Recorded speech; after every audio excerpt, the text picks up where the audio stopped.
When our MC Ryan finally finds the 12th floor's guardian, the rumors turn real. The human slayer exhales a wave of orc fear that drains his stats, but Ryan crushes it with blue earth breathing and keeps moving. This floor is a maze, so he picks the only rule that matters: mobility. He mounts a zombie wolf, darts around the beast, and lands a dirty strike from behind. It still isn't enough. Even his wound curse only pushes the orc into berserk rage. So Ryun switches plans. He floods the tunnel with expendable undead, soul-feeding them for a brief burst of power, then orders Kornak to take command. Poisoned deaths chip away at the berserk state, and Kornak draws a huge magic circle in midair, then drops a firebolt that finally brings the human slayer to its knees.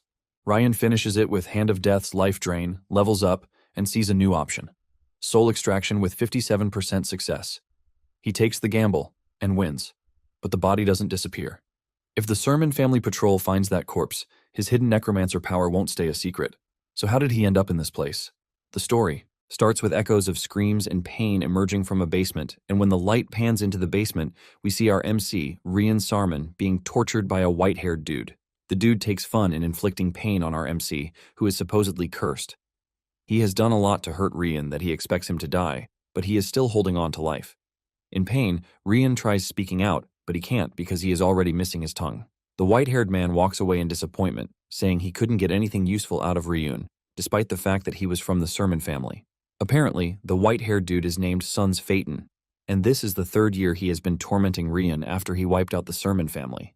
Talking about the Sermon family, they are a prestigious family guarding the front line against monsters that are known to constantly emerge from the Dark Zone and attempt to invade the continent of Drea. There are 5 great houses on the continent, but Sermon is the mightiest and most renowned house.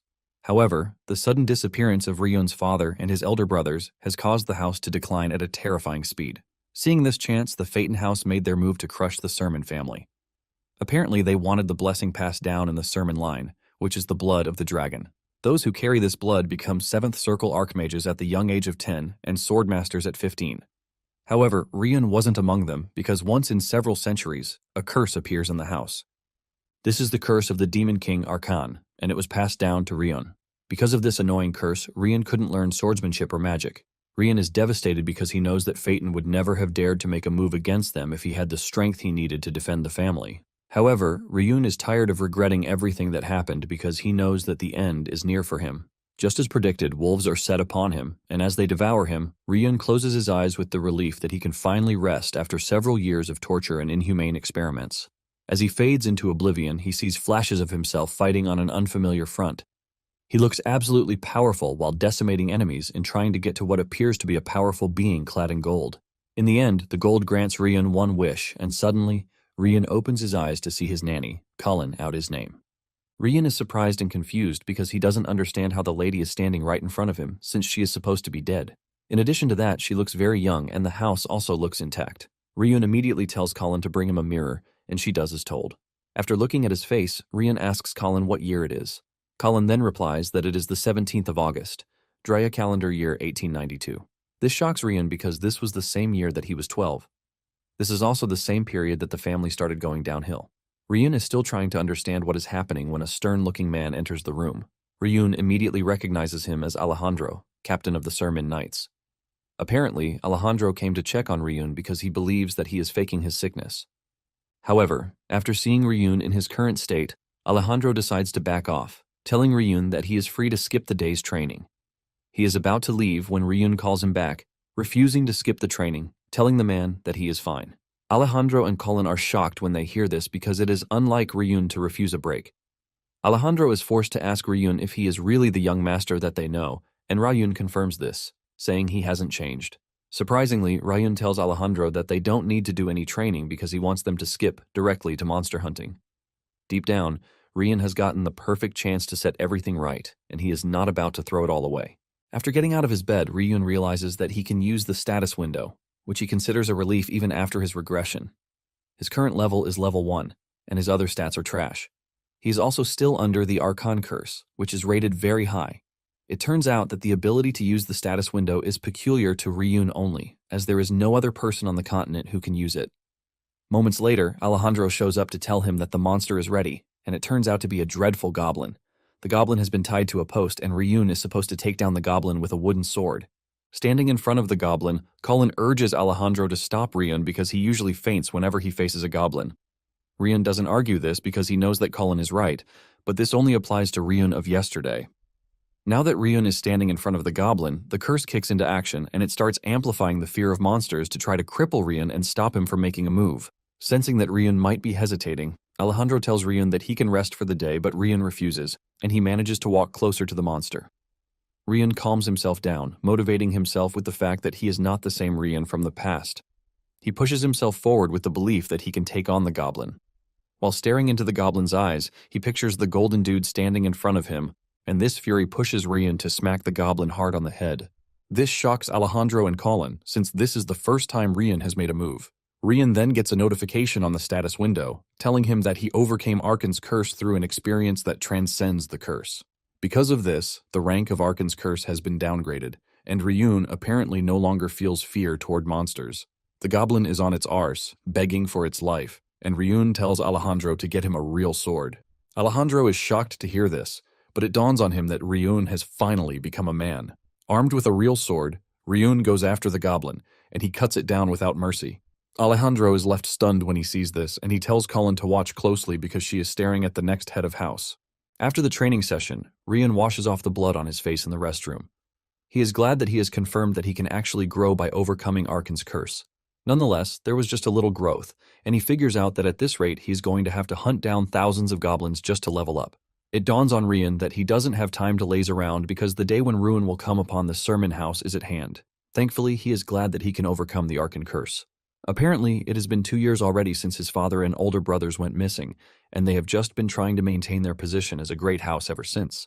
Since the enemies haven't made a move yet, Ryun is relieved that he has found one way to level up. With this out of the way, Ryun decides to try out the potential second method. Not long after this, a redhead lady with a mask on her face shows up to check on Rian. Apparently, this lady is the leader of House Sermon's Magic Corps, and her name is Sena.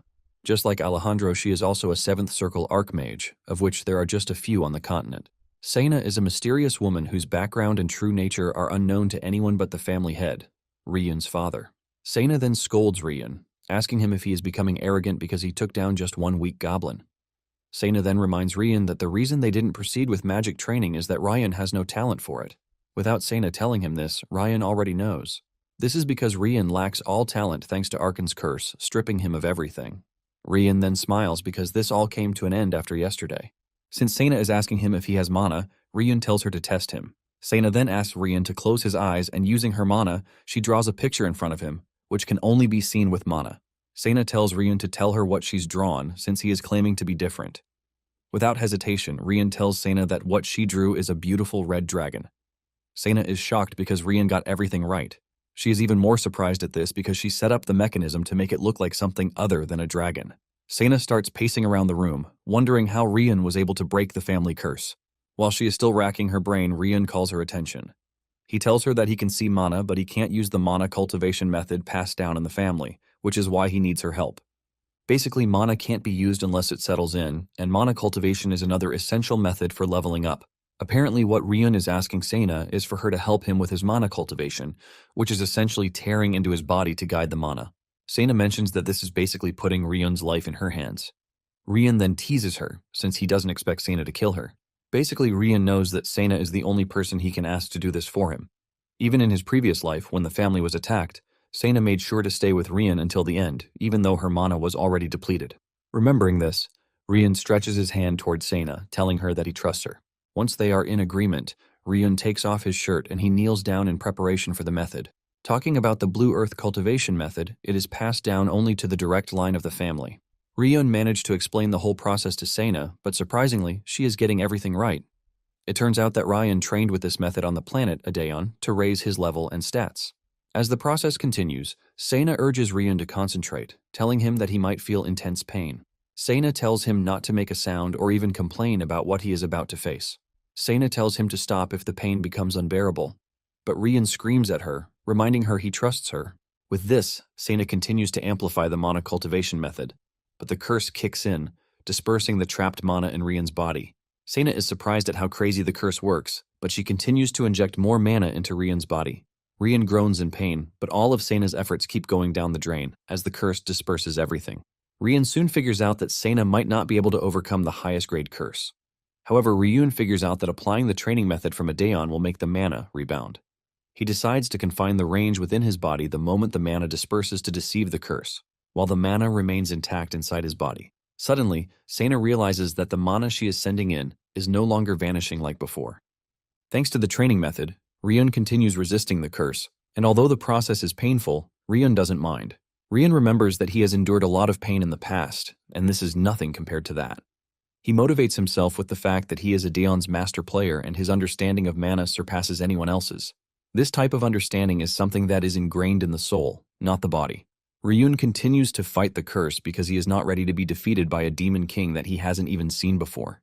Ryun amplifies his receptivity and takes in every mana he can until he finally crashes to the ground. As he slowly loses consciousness, Ryun is not worried because the pain is nothing compared to the pain he felt from back then. He remembers that when he was in captivity back then, Alejandro had broken into the dungeon to save him.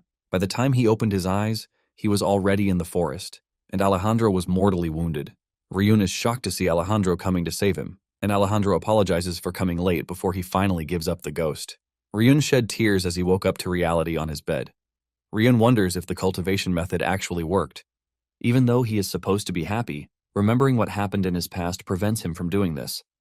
Nonetheless, he is confident that he won't allow something like that to happen again because he now has the means to change his fate. However, he doesn't want this means to be discovered by other people, especially House Phaeton, since they are always monitoring everything he does. In addition, Ryun knows that he doesn't have what it takes to face Suns just yet. With this in mind, Ryun comes to the conclusion that his next plan is to accelerate the downfall of his family. Later on, Alejandro and Sena come to check on Ryun, and he tells the two that the whole process was a failure.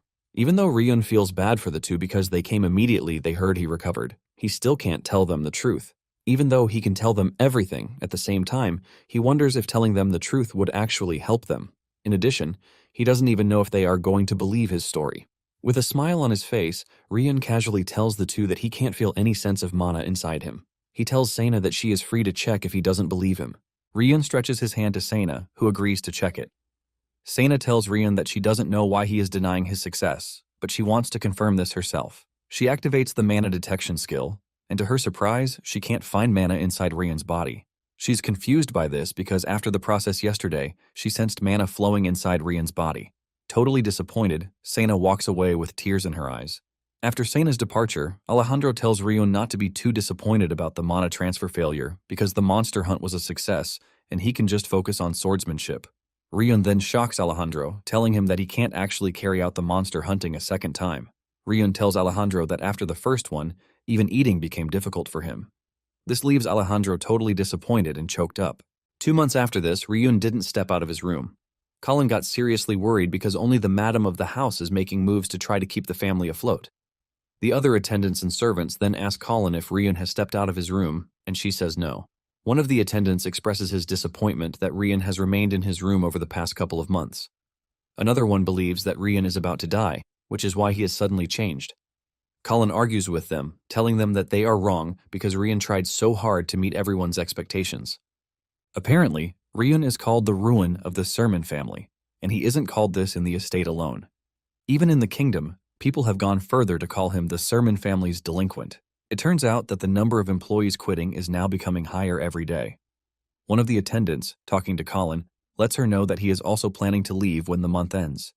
Meanwhile, Ryun is in his room, and while having breakfast, he figures out that the quality of food is dropping, which means the family finances are going down the drain.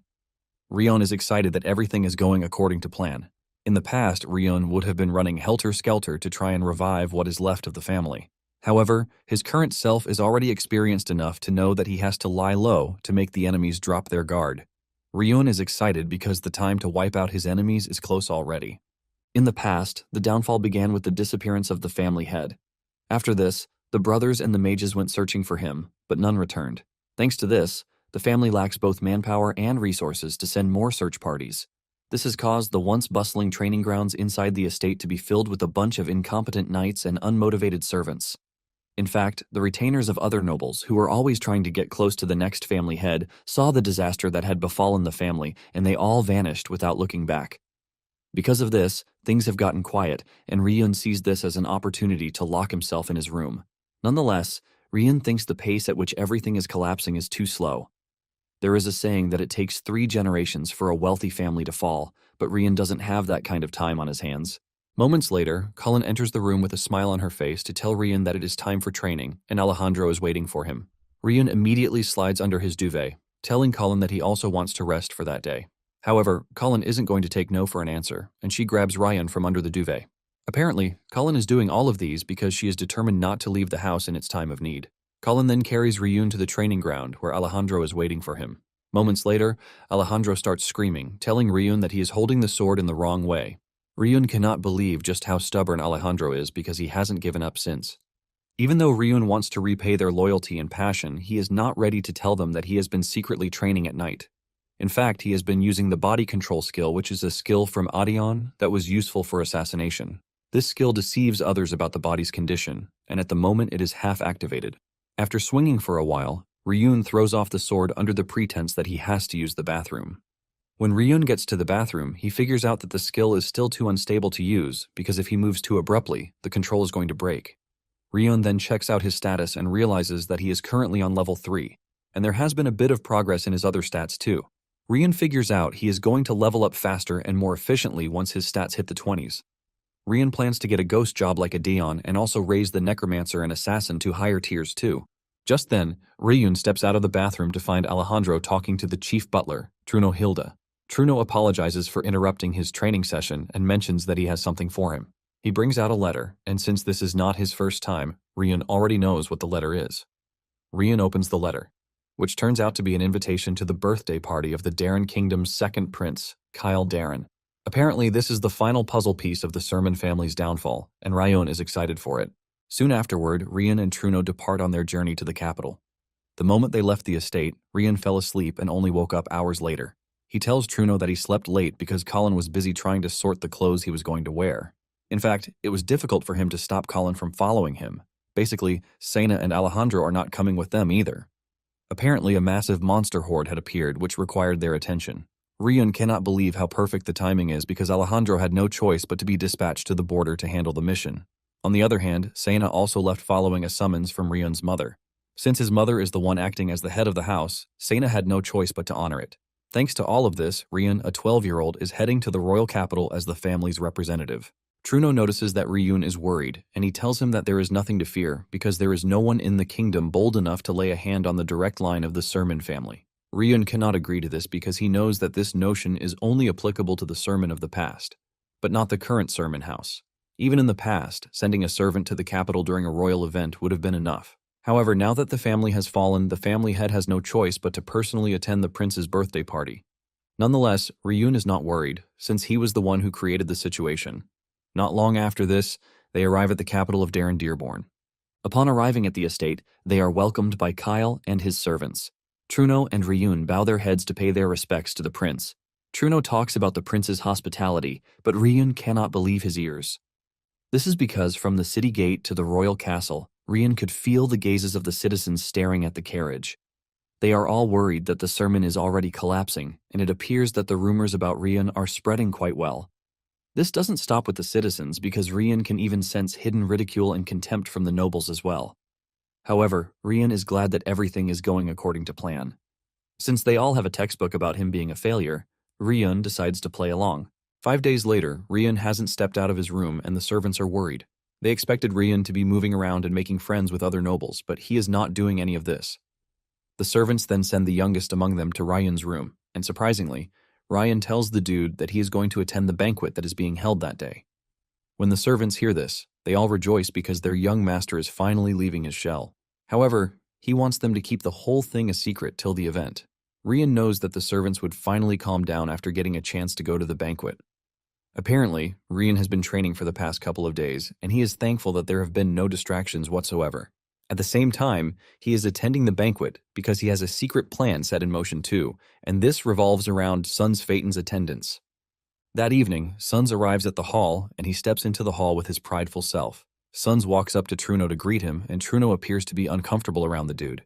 Sons asks Truno where the famous Ryun is because he heard that they were the first to arrive for the party.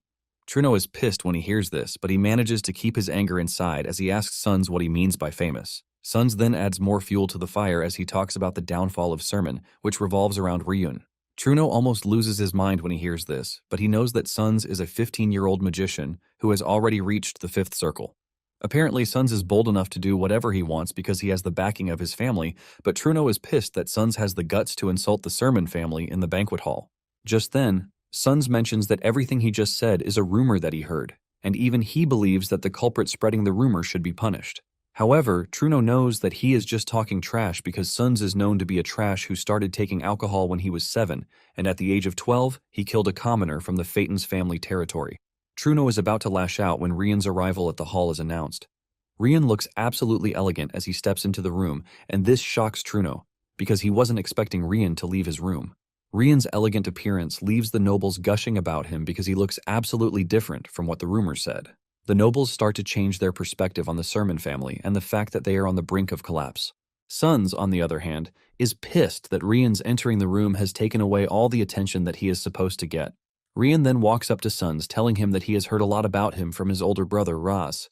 Apparently, Ras was the 4th son of the family who went missing after their father. Suns tries to steer the ship in his favor, but Ryun is not done talking. He tells Suns that Ras told him that he is a very kind person because they attended the same academy together. Ryun mentions that Suns' fame spread through the academy even though he left after a couple of months. Ryun then goes into full sarcastic mode as he tells Suns that he heard all about how he helped a student who was bullied and even helped resolve the suffering of a female student who was being harassed. At this point, Suns is already losing his mind, and Ryun takes it to the extreme, talking about Ras telling him something concerning a knee. Truno quickly cuts in, saying Ras claimed Suns brought him medicine when his knee was hurting. Truno then grabs Ryun, and he drags him away from there, saying there is something he wanted to pass on to him. As Ryun walks past Suns, he can see his facial expression and the fact that he is seriously mad. In truth, this is exactly what Ryun wants, because Suns' rage is very important to his plan. Suns returned to his room, all pissed off. He smashes the vase in his room as he remembers the interaction between him and Ryun. Apparently, Suns was expelled from the academy, and he knows that Ras knows everything about this. Suns is pissed and worried because he doesn't want the humiliation he suffered back then to come to life. While he was still in the academy, Suns had messed with a girl who was close to Ras, and Ras took it upon himself to deal with him. Suns' excuse was that he didn't know the girl was Ras's lover because he just assumed he was a mere commoner who managed to enter the academy. This only angers Ras further because he can't believe that Suns would treat a fellow student like trash, whether she is a commoner or a noble. In fact, he used magic to harm her, and Ras immediately tells Suns to get on his knees and beg for forgiveness. Ras lets him know that he is going to kill him if he doesn't sincerely ask for the lady's forgiveness. This was basically the origin of the whole knee story that Ryun was about to say in public, and Suns is going angrier by the minute in his room. Suns finally decides that it is time he carries out the plan he has been waiting for. He plans to crush Ryun as fast as he can. Suns is still raging about what he wants to do when he receives a visit from an unexpected visitor, Truno. After the party is over, Ryun and his escorts prepare to return to the family estate. Suns is glad that everything he planned during the party went exactly as he intended. He managed to drop the image of the venomous rumor monger of being an unfortunate young family head. He is glad that even Suns took the bait the way he wanted him to. Just then, Truno tells Ryun that he was impressed at Ryun's conduct during the party because it made him believe that the spark of hope within the Sermon family hasn't fully died out. Ryun then cuts in, reminding Truno that all he did was fail to build connections with other nobles, and he even caused conflict with the Phaeton family. Truno stutters as he tells Ryun that his behavior in Suns' presence was exhilarating. Ryun smiles when he hears this, and he immediately activates the carriage's soundproofing, shocking Truno. Ryun then tells Truno that if he actually believes that the spark of hope hasn't been completely extinguished, he would never have chosen to betray his family. Truno acts dumb when he hears this, asking Ryun what he means by this. Ryun lets Truno know that his crimes are unforgivable and serious too. However, he tells Truno that he can be forgiven because he committed the crime for the sake of the Sermon family. Realizing that Ryun has seen through him, Truno is forced to ask him how much he knows. Ryun then tells Truno that all he knows is that the situation is unavoidable, but he is going to give him a chance. Ryun tells Truno to listen to what he is about to say and let his judgment remain his own, as it has always been. Ryun then tells Truno everything that he has planned out, and after he is done, even Truno is shocked. He cannot believe that Ryun could come up with something so sinister. This forces him to start questioning who exactly Ryun is. At the same time, Truno shed tears of joy because Rian far exceeded his expectations. Rian then tells Truno that he already knows the choice he is going to make because Truno himself has stepped off the royal path. Truno stares at Ryun, wondering how he is able to smile when he knows what is coming. Suddenly it dawns on him that what he is staring at is not a smile, but a cruel and chilling murderous intent. Just then, the carriage stops, and the guard asks the driver why he stopped. He tells him to keep going, but suddenly, he notices that the carriage driver is dead. This is when it dawns on the guard that they have run into an ambush, and he screams at the others to protect the carriage. A bunch of arrows come flying towards the carriage, and the leader of the unit screams at the mages to set up a barrier. The barrier is able to protect the carriage, but some of the soldiers get impaled by the arrows. The soldiers are shocked that there is someone who would dare attack the Sermon family. They are still rallying around to try to protect the carriage when information reaches the squad leader that Ryun has vanished. It turns out that Truno was the one who kidnapped Ryun and got him away from the scene. While they are running, he keeps applying several status-affecting spells to try to keep Ryun down, but Ryun dispels everything. However, he maintains the lie that he is unconscious just to see how things will play out. Ryun knows that the guards would currently be going out of their minds because of his kidnapping. In his past life, he remembers that the guards poured all of their efforts into finding him, who is the last remaining direct heir aside from his younger sister. However, this caused the family's fortune to rapidly collapse, which eventually caused the Sermon family to completely fall apart. Although Ryun believes that with his current state, he can use the incident to move everything to the timing he wants, so he can serve his own purposes. Before Truno was kidnapped, Ryun had told him about his plan to make it seem like the family was falling apart. Ryun told Truno that trying to save the house in the current situation would make the other houses make a move to restrain them. Since the house is currently weak, they don't stand a united attack from the other families. Ryun reveals that this was why he intentionally spread rumors to show that the last remaining direct heir of the Sermon family is no threat to the other houses to make them lower their guard. However, even if the other families don't make a move, Ryun knows that House Phaeton would make a move to completely crush the Sermon family. Ryun already knows that the Phaeton house won't leave him alone until they snuff him out. Since Ryun already knows this, he tells Truno that he plans to use everything to his advantage. He tells Truno that he already provoked Sons, and if he is going to make a move, it is going to be exactly when he is on his way from the royal city. Ryun mentions that it would be nicer if there were an internal collaborator, and this is where Truno comes in. Ryun then asks Truno to make his choice whether he is going to make the incident the peak of the Sermon family's downfall, or the signal marking the start of the Sermon family's resurrection plan. Now that everything is going the way Ryun wants it to, Truno shed tears as he rides away with Ryun bound to the horse. However, Ryun tells him to follow the plan because this is the only way he can be forgiven. At the same time, Ryun is working on his stats, and moments later, all of his stats reach level 20, which is what he has been waiting for. Not long after, Truno meets with Sons and his knights at their desired location. Sons is surprised that Truno personally showed up to deliver Ryun. Apparently they have a deal, and Sons brings out a scroll containing the set of information that Truno wants. Sons assures Truno that the information was provided by a family named Asan, which means it is verified information. Sons mentions that Asan is a prestigious family in the Drea continent. It is a family renowned for assassinations and information trading. Because of this, Sons assures Truno that there is no way the family would sell fake information. Truno mentions that everything in the book contains the sightings of the missing heirs of the Sermon family. When Ryun hears this, he finally understands the reason why Truno betrayed the family. Truno's conviction was to sell off an incompetent heir, Ryun, so he could go after the missing older brothers who could properly lead the Sermon family. Ryun knows that there is no way Truno would have survived if Asan truly had the information. After Sons hands over the documents, he calls Truno a traitor and tells him that his work is done. Truno then tells Sons to keep his promise, and Sons assures him that the soldiers will not be harmed. Once the two parties are in agreement, Truno leaves with the information, and one of Sons' men asks him if they should take care of the soldiers, but Sons says no. He mentions that the Sermon family would have easily figured out that Truno is the culprit, and Sons wants Truno to return to the family for his plan to proceed the way he wants it. Meanwhile, Sons is exhilarated that he finally has Ryun in the palm of his hand. Moments later, Ryun opens his eyes in the basement with Sons staring down on him. Sons starts laughing like a maniac, making fun of Ryun for being in such a pitiful state. Ryun plays along, asking Sons what the meaning of what he is doing. Sons confidently replies that he just kidnapped the esteemed bloodling of the Sermon family. Ryun then asks Sons if he knows what is going to happen next, and Sons laughs at him because he believes Ryun is not in a position to make threats. Sons walks up to Ryun to grab his head and talk to him about what he might have heard from his brother, Ras. Sons soon gets into motion and he kicks Ryun in the head, telling him that he shouldn't have defied House Phaeton. Sons laughs at Ryun, telling him that Truno actually sold him out for a piece of information about his brothers. Sons lets Ryun know that there is no one who can save him. Sons reveals that kidnapping Ryun was the foundation of the war between the Sermon family and the Phaeton family. Just then, Ryun mocks him, calling him a chatterbird that just would not shut up. This pisses Sons off, and he angrily activates a magic circle aimed at Ryun. Surprisingly, this does nothing, but Sons is not worried because he believes that Ryun only managed to buy a few seconds for himself. Sons moves closer to Ryun, and Ryun tells him again that he talks too much.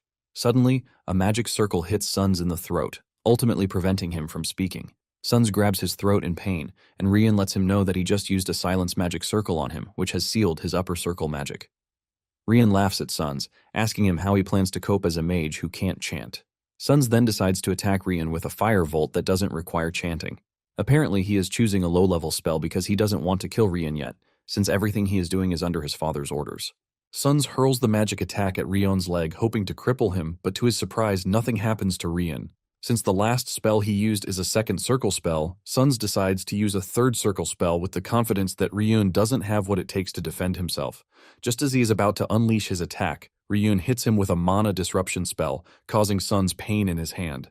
He screams out in agony, and Ryun reveals that the moment a preset level of magic is cast, he has what it takes to instantly nullify it. Ryun makes fun of Sons, telling him that no matter what he does, it is all going to be useless. Since he can't use magic, Sons whips out a dagger, but before he can even do anything with it, Ryun breaks off the chains holding him. Sons is shocked when he sees this, and Ryun lets him know that breaking the chains is nothing but child's play to him. Ryun then engages another magic spell, which is a paralyzing spell to knock Sons to the floor. Sons screams in pain, and Ryun tells him to look around because this time around, the roles are reversed. Later on, Sons wakes up to find himself restrained, and Ryun is holding his dagger in his hands. Sons calls Ryun trash, and it shocks him that he can finally speak. He starts wondering if the chains on him are not mana restraints, but regular chains. He believes that Ryun is foolish enough not to use mana restraints on him, and Sons quickly activates the Windcut spell. But this bounces back, causing him severe pain. Ryun mocks him, saying he probably believed he was dim. Sons is left wondering how he got hurt when there is no magic circle anywhere. Ryun then tells Sons that he is not foolish enough to bind a mage without any countermeasures. Ryun reveals that he has already drawn a magic circle all over his body, and Sons is shocked to hear this. Ryun then cuts his shirt to reveal the gruesome magic circle on his chest. Ryun knows Sons is pretty familiar with the forbidden art of carving circles into flesh with scars, which is called the blood circles effect. This was how Sons did it to him back then, and he even did it while he was wide awake. Sons has no choice but to ask Ryun how he knows the spell because even according to reports, Ryun shouldn't be able to use mana at all. Apparently, this is all thanks to Ryun's past memories in his life in Aeon. 3 months ago, after Ryun got the mana link method, the first thing he did was level the concealment skill that would help him stay hidden. It turns out that obtaining new skills wasn't an issue for Ryun, thanks to the secret of circuits that he learned in Aeon. Basically, every skill has its own circuit, and mana is injected into a player's unique circuit to activate the skill. It turns out that only those who have reached master level, like Ryun, can perceive circuits. Thanks to his memories, Ryun remembers every circuit of all the skills he acquired, which is why he doesn't need to study or train repeatedly to gain a skill. Basically, the only thing he needs is mana and qualification because the moment he has these, he can instantly obtain the skill. Thanks to the concealment skill, he slipped out to pre-install traps in the basement with the skills, so he can get ready for Sons. Ryun is glad that Sons walked into his trap so easily because the magic circle is there to amplify the pain that Sons meant for him. Moments later, Sons is already begging Ryun to stop poking him with the dagger. Ryun then suggests that they take a break, and Sons weakly thanks him for this. Just then, Sons' pride comes in again, telling Ryun to stop whatever he is doing to him because Phaeton men will show up very soon. Ryun then turns to him, telling him if he meant a week instead of a day. Sons is shocked when he hears this, and he starts asking Ryun how he knows this. Ryun mentions that Sons told his men to come back in a week because he wanted to enjoy torturing him for a whole week. Sons freaks out when he realizes that Ryun wasn't unconscious at all during the start of the whole thing. It turns out that Ryun also knows about the Phaeton's scary secret unit, the Fingers of House Phaeton. Ryun mentions that he is a direct subordinate of the scary unit. However, Sons still tries to save his own skin by saying he is telling the truth, but Ryun angrily punches him in the mouth. Ryun then leaves Sons, telling him to keep screaming out his lungs because he's not going to touch him again for the rest of the day, since he has not promised it already. Sons takes the opportunity to start screaming like a baby. It turns out that Ryun is already preparing himself for the coming of the scary unit, which will happen in a week. Because of how delicate the situation is, Ryun knows there is no room for any mistake. A week later, men dressed in terrifying outfits arrive on site. They are surprised that there has been no contact from Sons for a whole week after he kidnapped Ryun. The leader of the squad asks if there have been any movements in the area, and they let him know that they have been monitoring the situation in the area for the past week. The leader of the unit then says it is going to be a big issue if Sons had gotten carried away with the torture and ended up killing Ryun by accident. Basically, the orders they got from the family head are to bring Ryun back alive. Just then, the leader informs his comrades that he is entering the basement. He lets them know that the orders from the family head supersede any other thing, even if it is from Sons. The squad leader blasts open the door and informs his men that he will be going in alone because he doesn't want them to get in his way. As the squad leader descends into the basement, he senses something ominous, but there is no mana presence whatsoever. Suddenly, he realizes that he has stepped on a trap, and he immediately activates his barrier magic to protect himself. The dude immediately realizes that something bad must have happened to Sons. The dude then uses his magic to try to detect the traps in the area. To his surprise, there are a bunch of traps laid out on the walk path, which tells the squad leader that whoever the intruder is knows the layout of the facility. The squad leader starts wondering if this person is a third party or someone from the Sermon family.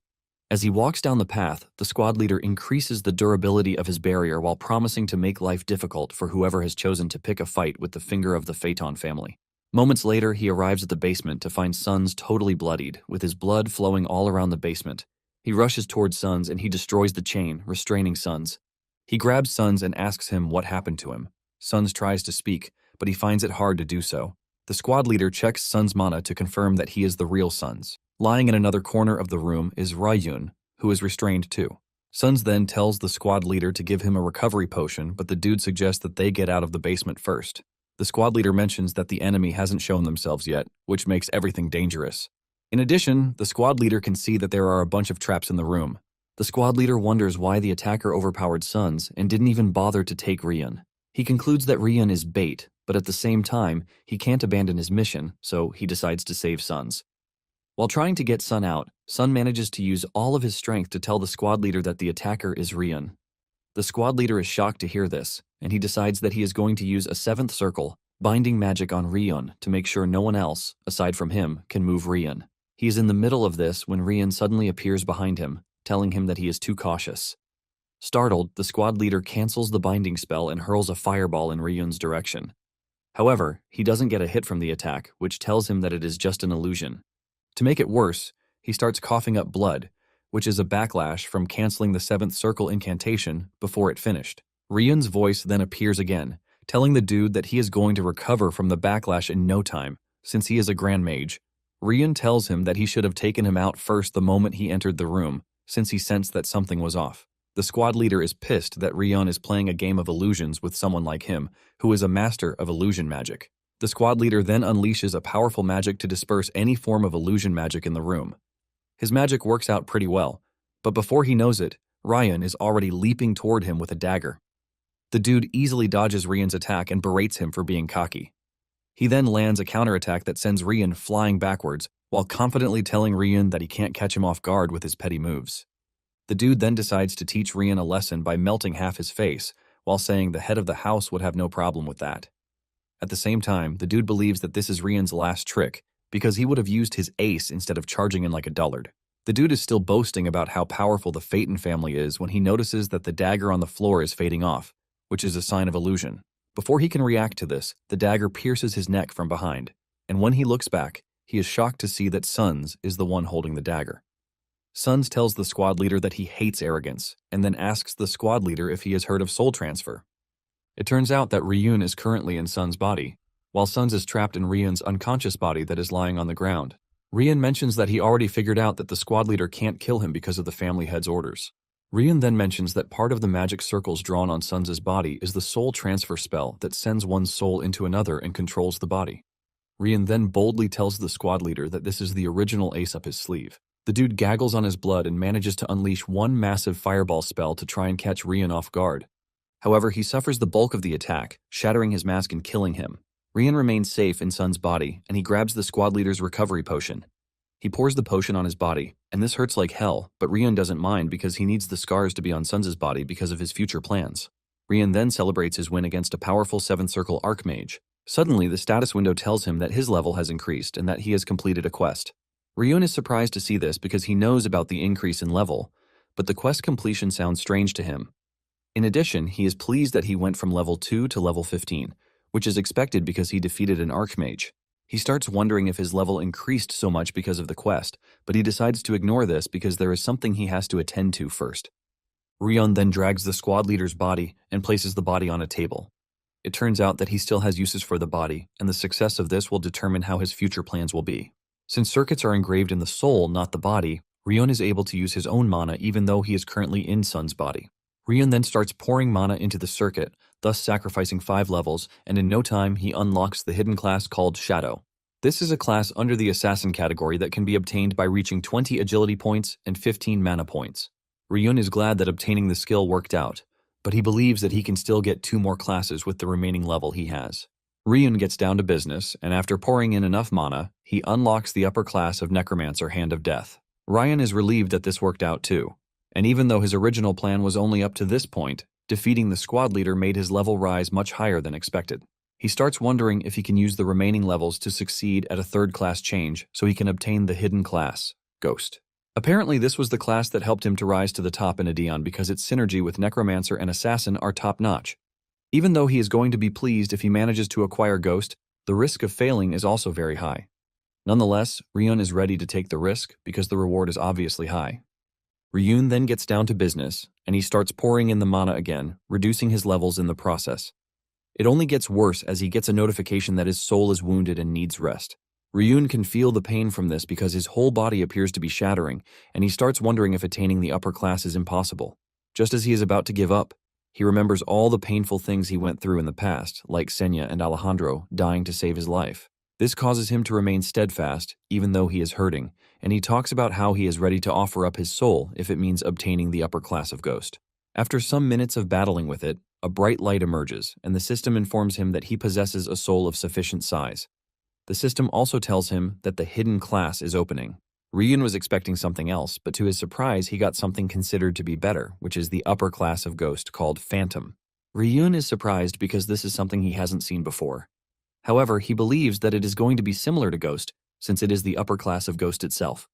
Now that he is done obtaining everything he wants, he figures out that it is time to carry out his original plan.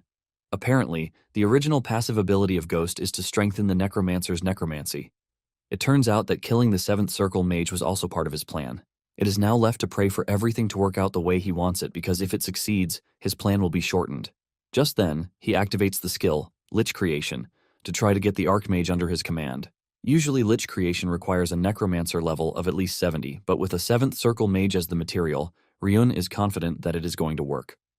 Ryun then gets the notification that Lich Creation has failed, but a special undead creation is being activated. Ryun watches in shock as an undead creature rises in the shadows and asks Ryun what he would like to call it. Moments later, a loud explosion rocks the facility, shocking the unit outside. Just then, Ryun appears in Sun's body, carrying his body on his shoulder. Before the unit can start asking him any stupid questions, he tells them that what just happened is the squad leader's doing. Ryun continues playing with their intelligence as he mentions that someone in the family betrayed him, shocking the unit. Ryun says the proof of this is the scars on his body. He then tells them that he has bound the squad leader with an artifact, but it is not going to hold for long. He tells the unit that he is leaving the area with the unconscious Ryun, so he wants them to buy him some time to return to the family's estate. He assures them that reinforcements will be sent immediately, and he urges them to keep the squad leader restrained until then, because there is going to be a great reward for everyone. With this, Ryun rides away, and this is the last they see of Suns after that. The unit then gives another 7th Circle Mage of the Phaeton family, Pyrrhus, their report. When he hears the report, he is shocked that they didn't later find any trace of his colleague, the squad leader, also known as Ak, inside the facility. He then asks the dude who came to give him the report if they are the only ones who know what happened that night, and he says yes. This turns out to be a mistake on his path as another masked dude appears behind him and pierces his neck with his sword, brutally ending his life. Pyrrhus tells the masked dude that Suns' disappearance might be a big issue, but they are going to be in a bigger mess if it gets out that they are involved in Ryan's kidnapping. Suddenly, Pyrrhus hears a commotion outside, which turns out to be Alejandro. He is raging and talking about how he is going to kill everyone in the camp. Pyrrhus then steps out of his tent, demanding to know why Alejandro showed up at another family's territory without prior notice. when he knows that this can lead to a war between their houses. Alejandro lets Pyrrhus know that they are the ones who started the war first, and he demands that they produce Ryun at once. Alejandro mentions that everything is no longer a suspicion but a certainty because a fire appeared in the border region just 1 week after Ryun's disappearance. Alejandro mentions that they just discovered the suspicious structure and underground facility, and the Phaeton family suddenly set up a camp right in front of them. Alejandro believes that with all of this, the Phaeton family is trying to hide something. Pyrrhus then tells Alejandro that they truly know nothing about Ryun's disappearance, and in addition to this, Pyrrhus reveals that Sons is also missing. Pyrrhus then tells Alejandro that they need their cooperation in the search, but Alejandro tells him to shut his mouth. Alejandro lets Pyrrhus know that they are not going to give them any chance to mess with the scene until the Sermon family is done with their own investigation. This immediately erupts into a tense moment between the two, and standing in the distance is Truno. He is surprised that Phaeton brought those troops over, and he starts praying that everything doesn't escalate into a conflict. Truno is talking about this when Sena appears on the scene, telling Truno that he has no right to run his mouth because he is a damn traitor. Sweat runs down Truno's face when he realizes that he has been found out, and Sena tells Truno that he would have been dead meat if not for Ryun's message. Sena tells Truno to keep his mouth shut and only talk when it concerns the search for Ryun.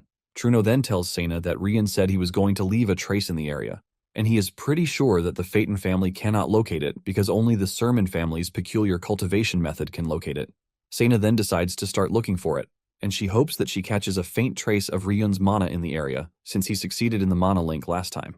Moments later, Sena latches on to what Ryun has left for them, and to their greatest surprise, it is Sons who is hanging from a tree. On Sons' body is a writing pointing out that he is the kidnapper and that he should be punished. Below his legs is a letter left by Ryun, and Sena quickly grabs the letter. Apparently, Ryun left the letter there because he knew that only Sena would be able to find it. It turns out that Ryun actually had the idea of taking over Sons' body to destroy the Phaeton family from within, but since the head of the family is an 8-circle mage, Ryun believes that he might notice the soul transfer. In addition, if he returns to the Sermon family, the incident might spark a war between the two families, and the current Sermon family doesn't have what it takes to withstand a war. This leaves him with the third option, which is to completely disappear. However, he decides to leave an explanation for Sena before doing so. After Sena is done reading the letter, Truno asks her about the contents of the letter, but she ignores him and just burns the letter. Sena then tells Truno that it is time they return home because there is going to be a lot for them to do from that moment forward. Later on, a young boy named Ryun is seen running through the streets, and there is no doubt that Ryun is the same person as Ryun. Ryun runs into an old dude who tells him to head to the guild because the leader is looking for him there. 3 months after the whole issue, the scene shifts to Phaeton, the royal capital of the Phaenstroy kingdom. Apparently, the tension between Sermon and Phaeton has become a popular topic among the people. Apparently, the people believe that the genesis of the issue is that a traitor from House Phaeton kidnapped the last bloodline of House Sermon. However, House Sermon later accepted reparations from House Phaeton. Since Sermon couldn't find its kidnapped son or even the culprit, some believe they shouldn't have accepted the reparations. Somewhere in the corner is the Phaeton branch of the assassination guild, Martong, and 2 top members are seen discussing the whole issue between Sermon and Phaeton. One is the branch manager, Sapphire, who is a second-class assassin, and the other is a dude named Duns. From what they have heard, it is said that Truno was executed by Alejandro for cooperating with the traitor. Moments later, Ryun enters the room to see Sapphire. Sapphire takes Ryun to her office, where she shows him an official letter recommending him as a member of the Martong Guild. However, there is still one test that needs to be passed, and Sapphire lets him know that this is going to be his first real mission. At the same time, Sapphire doesn't even think Ryun needs to be tested again because he was able to reach the final test at the Phaeton branch of Martong in just 2 months. Sapphire is proud to say a great talent has been born in their midst. Ryun agrees to this, but lets Sapphire know that he is still a long way from being a second-class assassin like her. Sapphire smiles because of how modest Ryun sounds, which is quite different from how he sounded the first time they met 2 months ago. This is something that is not known to the public, but Ryun quietly showed up at the Assassin's Guild and suddenly pushed a sum of money to them for an assassination request. Ryun tells Sapphire that he has no issue doing this since he heard that the guild would carry out any request as long as money is involved. Sapphire then tells Ryun that it was not about the money, but she had the gut feeling that she might never meet such a unique client again. Sapphire has been inspired since the first day because Ryun brought a huge amount of money just to order an assassination on himself. After they are done with their boring talks, Ryun stands up to leave and he tells Sapphire to call him when it is time for the test. After Ryun is gone, A strange dude clad in a purple aura emerges in the corner, asking Sapphire if she accepted Rian into the guild because of her feelings, but Sapphire tells the dude that it is more than that. She mentions that Ryun actually joined Martong and finished all the assassination training in just 1 month. The reason why this is unique is that the same training is supposed to take a minimum of 5 to 10 years, which makes him a great talent. Sapphire then asks the dude, Cal, if he has finished his investigation. Cal mentions that he has looked into the name Ryan, and everything he found was that he was found on the street and raised by an unknown master. However, his master disappeared, which is why he joined the guild to find information about his master. However, the notable thing is his assassination request on himself to prove his worthiness to join the guild. Sapphire says she is doubtful of the information provided, but Cal lets her know that it is all true because he already went to the place where Rian said he lived with his master, and there were traces of someone living there until recently. Even though Cal has conducted all of his investigation, Sapphire has the feeling that Ryan is actually Ryun Sermon, the missing heir of House Sermon. Sapphire doesn't want to think that it is a coincidence that Ryan went missing, and the same boy of his age, Ryan, showed up right around the time. Cal then tells Sapphire that the possibility of Ryan being Rian is actually low, and Sapphire asks him why. Cal mentions that everybody knows that Rian lacks mana and the skills to be a swordsman, and this is the result of the observation they have had of him since he was born.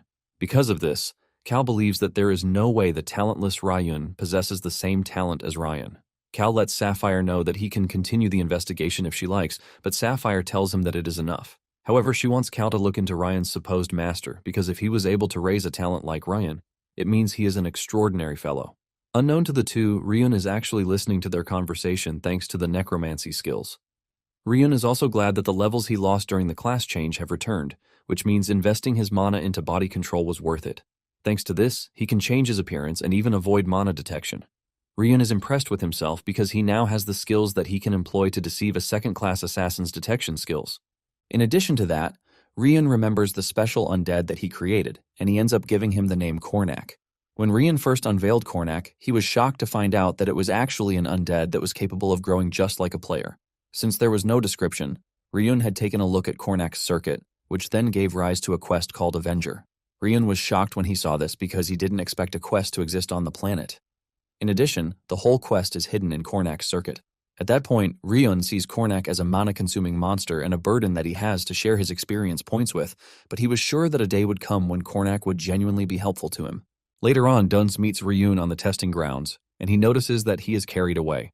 He asks him what he is thinking about, and Ryun lies that he is thinking about becoming an official member of the guild and one day becoming the branch manager of Martong. Dun smiles when he hears this, and he lets Ryun know that with his rate of growth, he might actually be able to achieve this. However, Ryun would be going up against 2 other candidates, Pala and Lin, and only one will pass the test. Duns lets them know that this is the final test to become an official member of Martong and a 5th-grade assassin. Duns informs the trio that whoever assassinates the target gets to become an official guild member, signaling the start of a race. Before they go on the test, Duns suggests that they tell him the target's information first. The trainee mentions that the target's name is Alec and he is aged 47. Apparently, he's a merchant who runs a fairly decent shop, and he's always escorted by 3 mercenaries. 2 out of the 3 are bronze-ranked, while the last is a silver-ranked mage. It turns out that there's a rumor that Alec has recently taken a young concubine, whom he visits in her bedroom every night. And it is important to note that while he is with the concubine, the mercenaries do not go anywhere near him. Duns is impressed by everything he heard because all he told them was the client's name, but they conducted an extensive investigation on their own. However, he lets them know that there is no guarantee that Alec is going to visit his concubine that night, which is a good reason why the guild gathers its information well. Since Ryun hasn't shared an insight, Duns asks him if he is going to share the information he has gathered, and Ryun asks if it is compulsory that he does. His replies shock the other 2, and Ryun mentions that they can't all become official guild members if they work together to complete the mission, which is why it is a test only one person can pass. Because of this, Ryun tells them that he doesn't see any reason to share information. Pala and Lin immediately criticize Ryun, reminding him that they are comrades. However, Ryun adds more salt to their injury, telling them that they didn't learn anything about being comrades during training. Duns then cuts in, saying Ryun is correct because this is a test, and it is good for them to utilize their individual abilities. Duns then adds that the most important thing is to utilize what they have learned in training. Deep down, Duns is impressed by Ryun's take because discarding or using others as needed is the way of assassins. After he is done talking to them, Duns tells the trio to go ahead and try to assassinate the target. Months ago, Duns was shocked when Sapphire told him and his unit that they had been given a task to terminate Ryun within 3 days. Apparently, the bonus for completing the mission is 100 gold, but failing it means Ryun would join the Martong Fainton branch as a special grade trainee. Duns laughed this off, telling Ryun to try for even 10 minutes. However, 3 days later, Duns and his men failed to catch Ryun because his traps and tricks frustrated the hell out of them. Because of this, Sapphire had no choice but to accept Ryun into the training program. It turns out that Sapphire intentionally picked the hardest target for this test to show the trainees that becoming a Martong assassin is not an easy task. Meanwhile, Pala has managed to break into the premises after disarming the alarm magic, but to his surprise, there are more mercenaries in the area. He soon finds himself getting chased down, while Lin manages to hide herself pretty well, thanks to Pala taking the bulk of the mercenaries with him. Apparently, every time an attempt has been made on Alec's life, the one place he always runs to is his main wife's bedroom. Inside the room, Alec and his wife are seen arguing about why assassins are after him. Alec manages to convince his wife that she has nothing to worry about because the room is safe, and there are 2 of his most trusted mercs outside. Lin has managed to get herself to the wife's room, and she is standing directly above Alec and his wife as they argue. Since there are just around 5 ordinary soldiers in the area, she starts wondering if a frontal assault is the way to go. Suddenly, she hears the argument intensify, and when she looks through the small hole in the ceiling, Lin sees the main wife holding a knife, talking about how she has been patient enough all this time. However, she mentions that she is tired of all of his BS because he has been taking money from his own family to fund the lifestyle of his concubine. Before Alec can react, his wife pushes the knife into his neck, letting out a pool of blood. Surprisingly, she starts shaking afterwards, asking herself what she just did. The guards outside hear her crying, and they ask what is wrong with her. On the other hand, Lin wonders if the request was a success or a failure, since the target was killed by his wife. At the same time, it dawns on her that Ryun has not shown up since everything started. Later on, Lin returns to Duns, and Lin mentions that the request was a failure because Alok was killed by his wife. Lin is shocked to see that Ryun made it back before her, but at the same time she starts to wonder if Ryun even followed them to the mansion at all. Moments later, Pala also returned, but not without injuries. Pala mentions that he only managed to escape because the mercenaries just started fighting among themselves. Duns then tells the trio that the test is over, and for their information, it is not a failure because Ryun completed the request. Pala and Lin are shocked when they hear this, since Alec was killed by his wife, which means the request was a failure. Duns then mentions that everything they saw was Ryun's doing because he made Alec's main wife take care of him herself. Pala and Lin hear this and are totally dumbfounded. Since they are all confused, Duns tells Ryun to explain the situation to them. Deep down, Lin doesn't think Ryun is going to answer because he would most likely answer with why he has to tell them. Surprisingly, Ryun lets them know that he is going to reveal everything. Ryun mentions that the whole solution was placed between Alec and his wife. Pala is shocked to hear this, and he asks Ryun if he got intel from the branch manager, which made him take advantage of the target's domestic situation. Ryun tells Pala that he learned about the target the same way he and Lin did. Ryun tells Pala that his intel on Alok bringing in a new mistress is correct, and the information on his guards is also correct. However, he lets them know that he already finished digging into these details himself. Ryun mentions that while the two are still trying to figure out a way to kill Alec, he was simply moving according to the plan he had already prepared. This shocks the two, and Pala challenges Ryun, asking him how he finished investigating Alec when he claims that he doesn't know who the target was. Ryun then replies that he didn't only investigate Alec. He confesses that he gathered information on everyone in the city with a bad reputation who could possibly become an assassination target. He even approached merchants sensitive to rumors to collect everything in advance.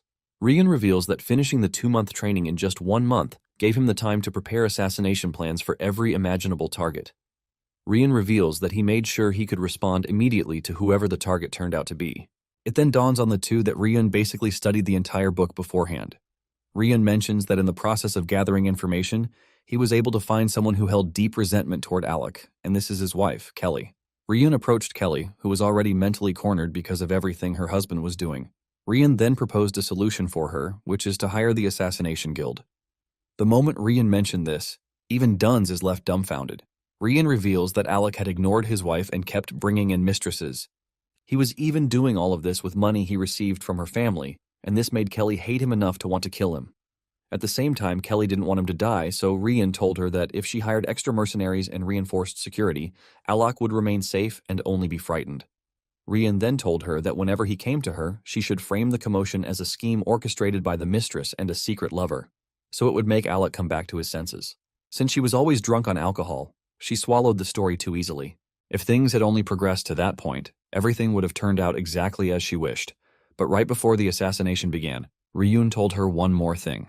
Ryun told her that the money Alec used to meet his mistress and buy her gifts was entirely taken from her family under the pretext of business funds. The moment they hear this, Duns and the others realize that from the very beginning, they were all playing to Ryun's tune. Duns then mentions that there is still something he cannot accept, which is that no matter how furious Kelly was, there was no way she would stab her husband to death. Ryun replies that he might have helped her a bit because he mixed an alchemy potion into the liquor delivered to Alec's home. To avoid casualties, Ryun also mixed some into the water that the mercenaries would drink. Paula asks him what kind of potion it was, and Ryun reveals that it is the kind that clouds judgment for a while and makes people easily enraged. This was when it dawned on Paula that the mercenaries fighting among themselves were also because of this. Ryan boastfully says he might not learn anything about being comrades, but at the same time, he didn't want fellow trainees or guild members to die. Lynn and Paula's faces turn red when they hear this. Duns then mentions that everything played out the way Ryun wanted it, and he congratulates him on passing the exam, since an assassination doesn't require one holding the knife themselves. Ryun then mentions that the guild should be able to collect the commission fee plus extra from Kelly. Ryun reveals that Kelly might have turned into a murderer, but the fact remains that the assassins broke in. The guild is the only one aware that Kelly was the one who killed her husband, and to cover this up, Kelly would be ready to pay more. Duns and the other two are left stunned when they hear this because Ryun is truly a scary mastermind. Paula concludes that settling for second place is the best because competing with Ryun is just a waste of time at this point. Duns then tells the other two to return to the guild while Ryun stays behind because he still has something to discuss with him. After the two are gone, Duns berates Ryun, telling him that he has just turned Kelly into a murderer who would have to keep on living with the guilt of killing her husband. Duns is pissed because the guild raises assassins, not monsters. Ryun then mentions that he initially viewed Kelly as a normal human until recently. Apparently, every mistress that Alec has brought in has been terminated by Kelly. Basically, Alec had other businesses like narcotics, gambling, and the like that have managed to ruin lives. It turns out that Kelly has been disposing of these mistresses using her family's influence, thus keeping her hands clean. Even though Alec was sick of her, he kept bringing in more mistresses, knowing fully well that they were going to be killed. Ryun mentions that Kelly's family forged their deaths as disappearances, so the victims' families are still searching for them. Ryun mentions that this was everything he uncovered, and even though it is just an exam, it was still an assassination request. Ryun says that whether she wanted her husband dead or not, the guild would only get full payment if Alec dies. Ryan confidently tells Duns that it is not an assassin's business to determine whether the target deserves death or not. Ryun asks Duns if they are supposed to stop killing for money and start examining motives instead. He reveals that Kelly never said she didn't want to kill her husband herself, but she intended to use the assassination request, and the guild simply completed it for her. Ryun lets Duns know that an assassin was involved in Alec's death, even though Kelly must now suffer forever knowing that she struck the final blow. Duns then asks Ryun if he is basically saying conscience has no place for assassins, and Ryun tells him that if he wants to keep his humanity, he must grow stronger. Ryun says he must grow strong enough to change the system from its roots. Before leaving, Ryun tells Duns that he can never search for conscience while he is still acting under the Assassination Guild. Soon afterward, a ceremony is held to award Ryun his title as a full-fledged member of Martong and a fifth-grade assassin. Once the award is given, Ryun receives the notification that the quest is complete and his level has increased. In addition, he has also been given a bonus quest, and Ryun lets out a smile. The system informs him that he has gained Lin and Paula's respect while he met Duns' expectations. Because of this, he is also given additional experience points. Sapphire lets him know that from that moment on, he can accept official Martong requests, and if he meets the conditions, he can also apply for a promotion. Just then, Ryun mentions that successfully completing a single request worth 30 gold or more is also a condition. Sapphire is surprised to hear this, but she has no choice but to admit that it is part of the conditions. Ryun then asks Sapphire how much they got for the Alec request, shocking everyone present in the room. Even Sapphire is shocked, but she has no choice but to answer that it was an advance of 10 gold, a completion payment of 10 gold, and the cover-up coin, which is 10 gold. At this point, everyone is already on their toes, waiting for what Ryun is about to say. Ryun then says that since he was the one who brought in the request, completed it, and even received additional payment, he has completed the first promotion condition of a single request worth over 30 gold. Sapphire is about to lose her mind, but Ryun is not going to stop, as he tells Sapphire that he is requesting a promotion to 4th grade assassin. Sapphire angrily asks Ryun if he is not being too arrogant already. Sapphire says she acknowledges all the feats he has shown so far, but she believes he is already looking down on them. Sapphire mentions that all organizations have their rules and principles, and she lets Ryun know that the Assassin Guild is not exempt. She mentions that only 4th grade assassins upwards are considered to be truly legitimate. She lets Ryun know that everyone builds up their skills, and they usually take pride when they finally rise to the rank of 4th grade assassin. After saying all of these, Sapphire tells Ryun that he has disregarded everything she just mentioned. Sapphire admits that his promotion conditions might have been met even though it is not perfect. However, she lets him know that doing this will only earn him resentment from everyone. Sapphire then turns around to try to leave, saying she is just going to ignore what Ryun said, but Ryun calls her back, saying he has no intention of withdrawing his promotion application. Sapphire is about to lose her cool when Duns cuts in, asking her if he can say something since he is Ryun's test supervisor. Sapphire gives him the go-ahead, and he mentions that Ryun is qualified to take the 4th grade promotion test as it is. Duns says it is not a matter of looking down on them, but rather because he showed something crucial during the test. Sapphire demands to know the crucial thing that Ryun showed them, and Duns mentions that Ryun was able to display pure physical capability. Duns says Ryun fully utilized the abilities of an assassin. Lin and Paula are confused when they hear this because Ryun basically succeeded in the assassination, mainly with clever tactics. Duns continues by reminding Sapphire that the 4th grade promotion exam is something impossible to pass without physical ability. Duns believes that they have gotten a chance to gauge what level of skill Ryun possesses. In addition, Duns thinks this is an avenue for them to teach Ryun a painful lesson. Everyone present in the room basically agrees to this because Ryun mostly lost them during the tag game, using traps. After hearing everything Duns has to say, Sapphire has no choice but to grant the promotion test. She mentions that the test is something that even fully prepared assassins usually risk their lives for, and she asks Ryun if he is prepared. Without hesitation, Ryun tells the lady that he is up to the task. Later that night, Ryun had dinner with Duns, Lin, and Paula. They ask him if he is prepared for the test, and Duns mentions that the test won't be held for at least another month or two because they need to provide a suitable target. Duns wants to know if Ryun will be training in the time period, but Ryun shocks them, revealing his plan to rest until the test. Ryun adds that he plans to leave the territory since he is now a full member of the guild and he is allowed to leave for a while. Duns confirms this, and Ryun reveals that he is going to be back before the test. Since there is nothing holding him back, Duns tells Ryun to do as he pleases. Apparently, after this rest, there won't be much free time again because from 4th grade onward, one is required to always take on requests. Not long after this, Ryun parks his things and heads out, and it appears that he is heading to the Dark Zone, known as the Hatland of Death. Later that night, an entourage runs into Ryun, who is kneeling in the middle of the road. The captain of the guards, a red-headed dude, Kenil, screams at Ryun, asking him what he is doing there. With tears in his eyes and a bandage around his ankle, Ryun reveals that he sprained his ankle. He asks the group if they can take him to the village up ahead because he can barely walk.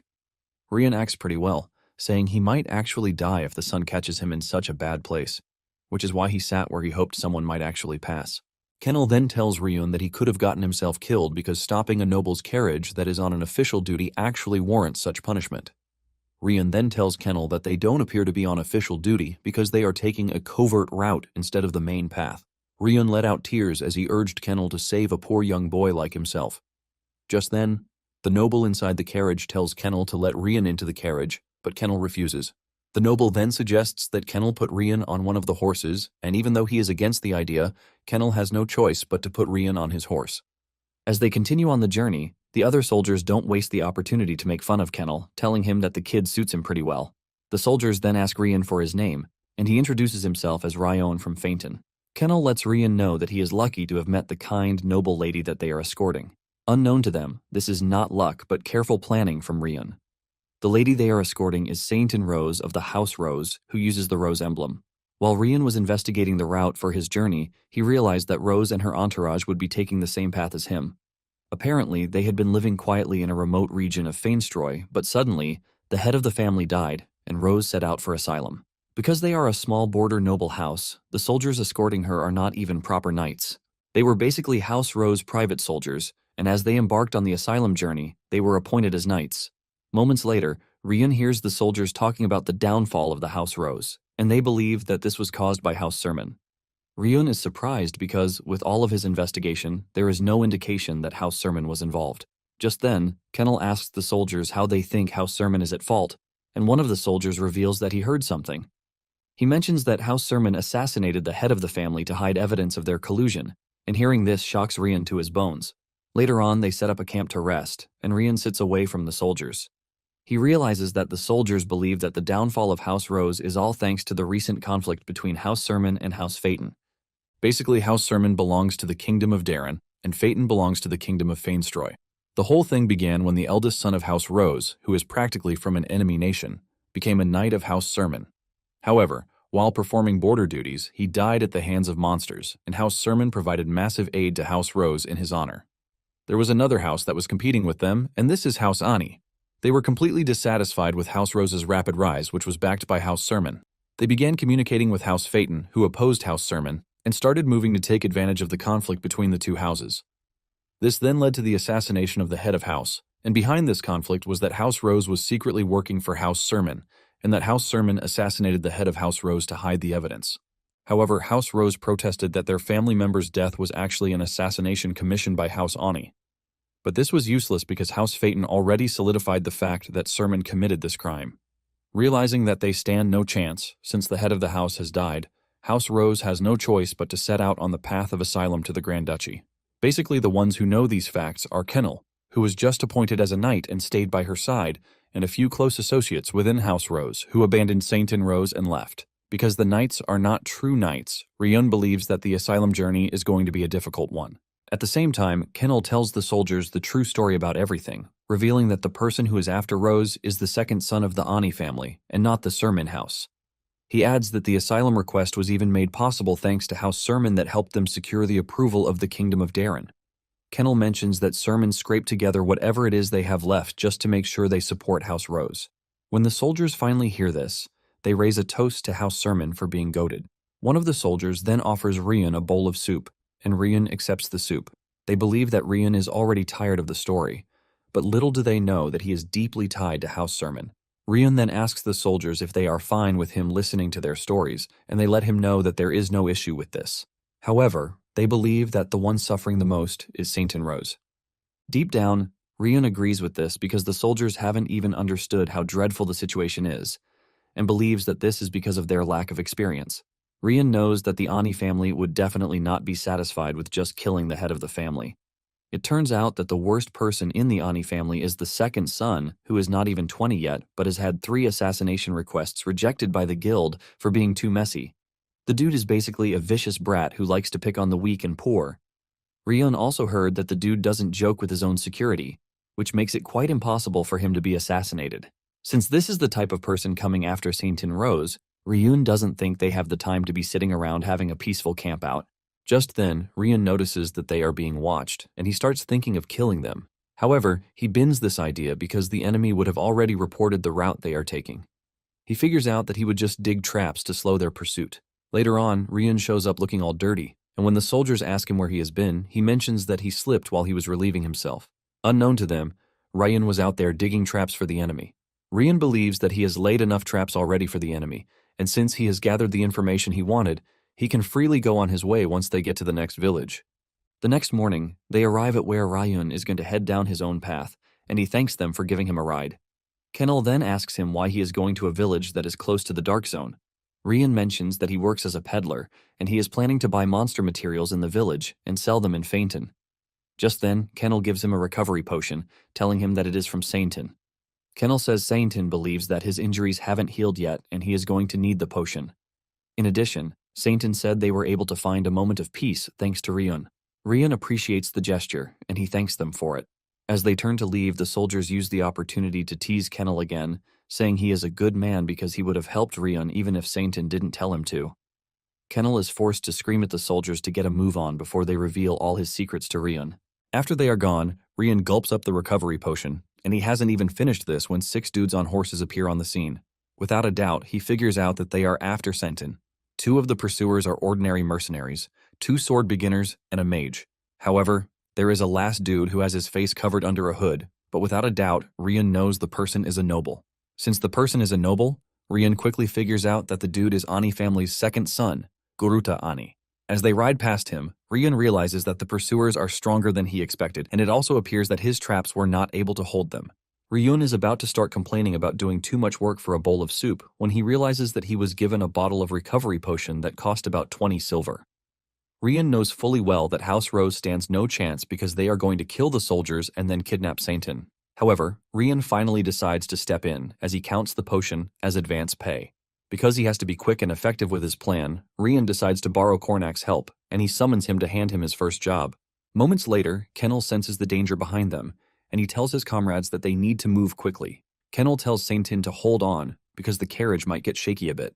His comrades ask him why they are suddenly hurrying up, and he tells them that they are being pursued by people with mana. Kennel urges the team to get a move on because they are almost at the border of where they are going. Kennel tells two of the soldiers, Gayan and Shaku, to take Saintin and run to the border just in case they catch up with them. He mentions that the Ani family would not be able to do anything again once they reach the border. It is pretty obvious that they won't want to clash with the Darren border guards.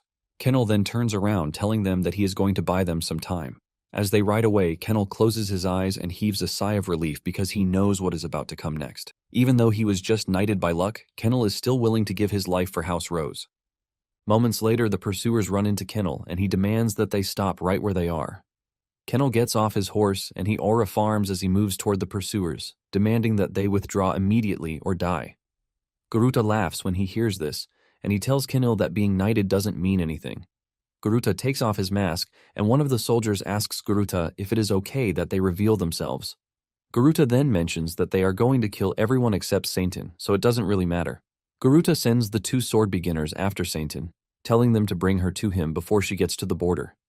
Kennel prepares to stop the two, but a magic blast flies toward him, forcing him to move out of the way. Kennel gets hit a bit, causing him to cough up blood. He realizes that there is a mage among the pursuers, and he looks pretty dangerous. Garuta then tells Kennel that he doesn't have to worry because a knight like himself will handle him. Just then, an experienced knight gets off his horse, and Kennel is shocked when he realizes that the person standing in front of him is Commander Siso, who was the commander of the Rose Knights. Kennel demands to know why he betrayed House Rose, and Garuta cuts in, saying it is all for the money.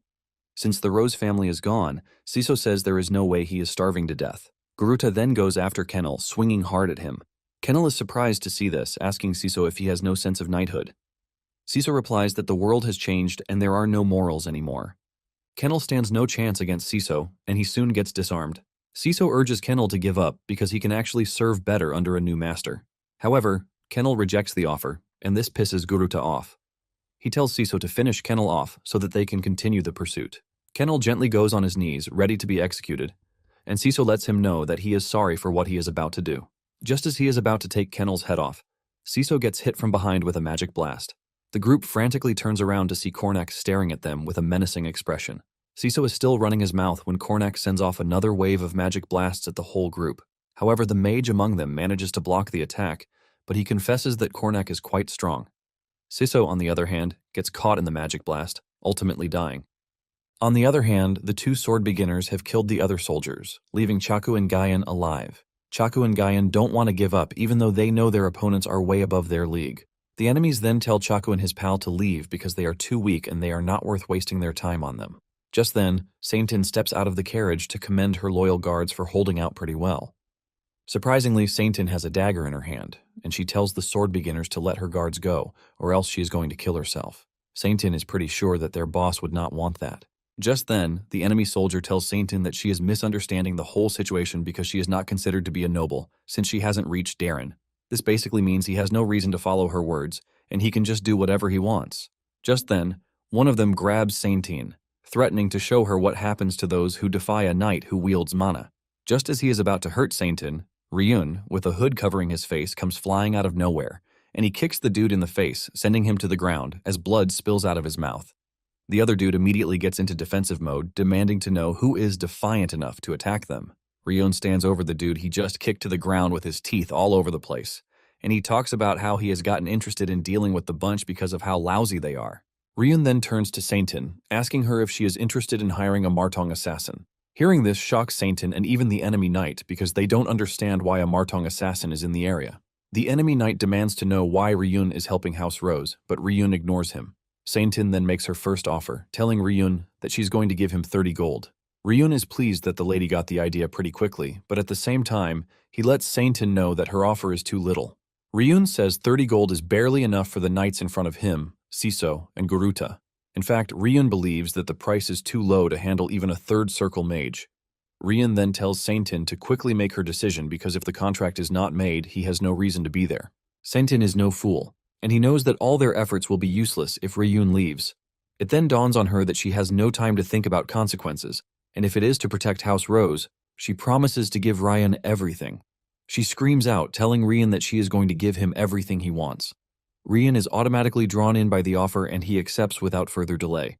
Rian then takes off his hood and the enemy soldier tells him that he is a fool to have revealed his identity when he is an assassin. Rian then tells the dude that this is for cowards with small ambitions. Rian leaps toward the dude and hurls his dagger at him. Failing to react to the high-speed dagger, the dude gets impaled and he crashes to the ground. Rian then turns around with pride because his first official contract turns out to be the entire wealth of House Rose. Rian stares at his hand in confidence, thinking about how to build a reputation worthy of this. Suddenly, the dude who got impaled with a knife stands back up, telling Rian that people like them don't go down easily. The use of the plural word immediately tells Rian that he is not alone. Before Rian knows it, the other enemy he knocked down earlier has gotten back on his feet, and he is coming straight for Rian's head. However, Rian dodges the strike thanks to his insane agility. The two then stand side by side, ready to kill Rian for accepting a contract from House Rose.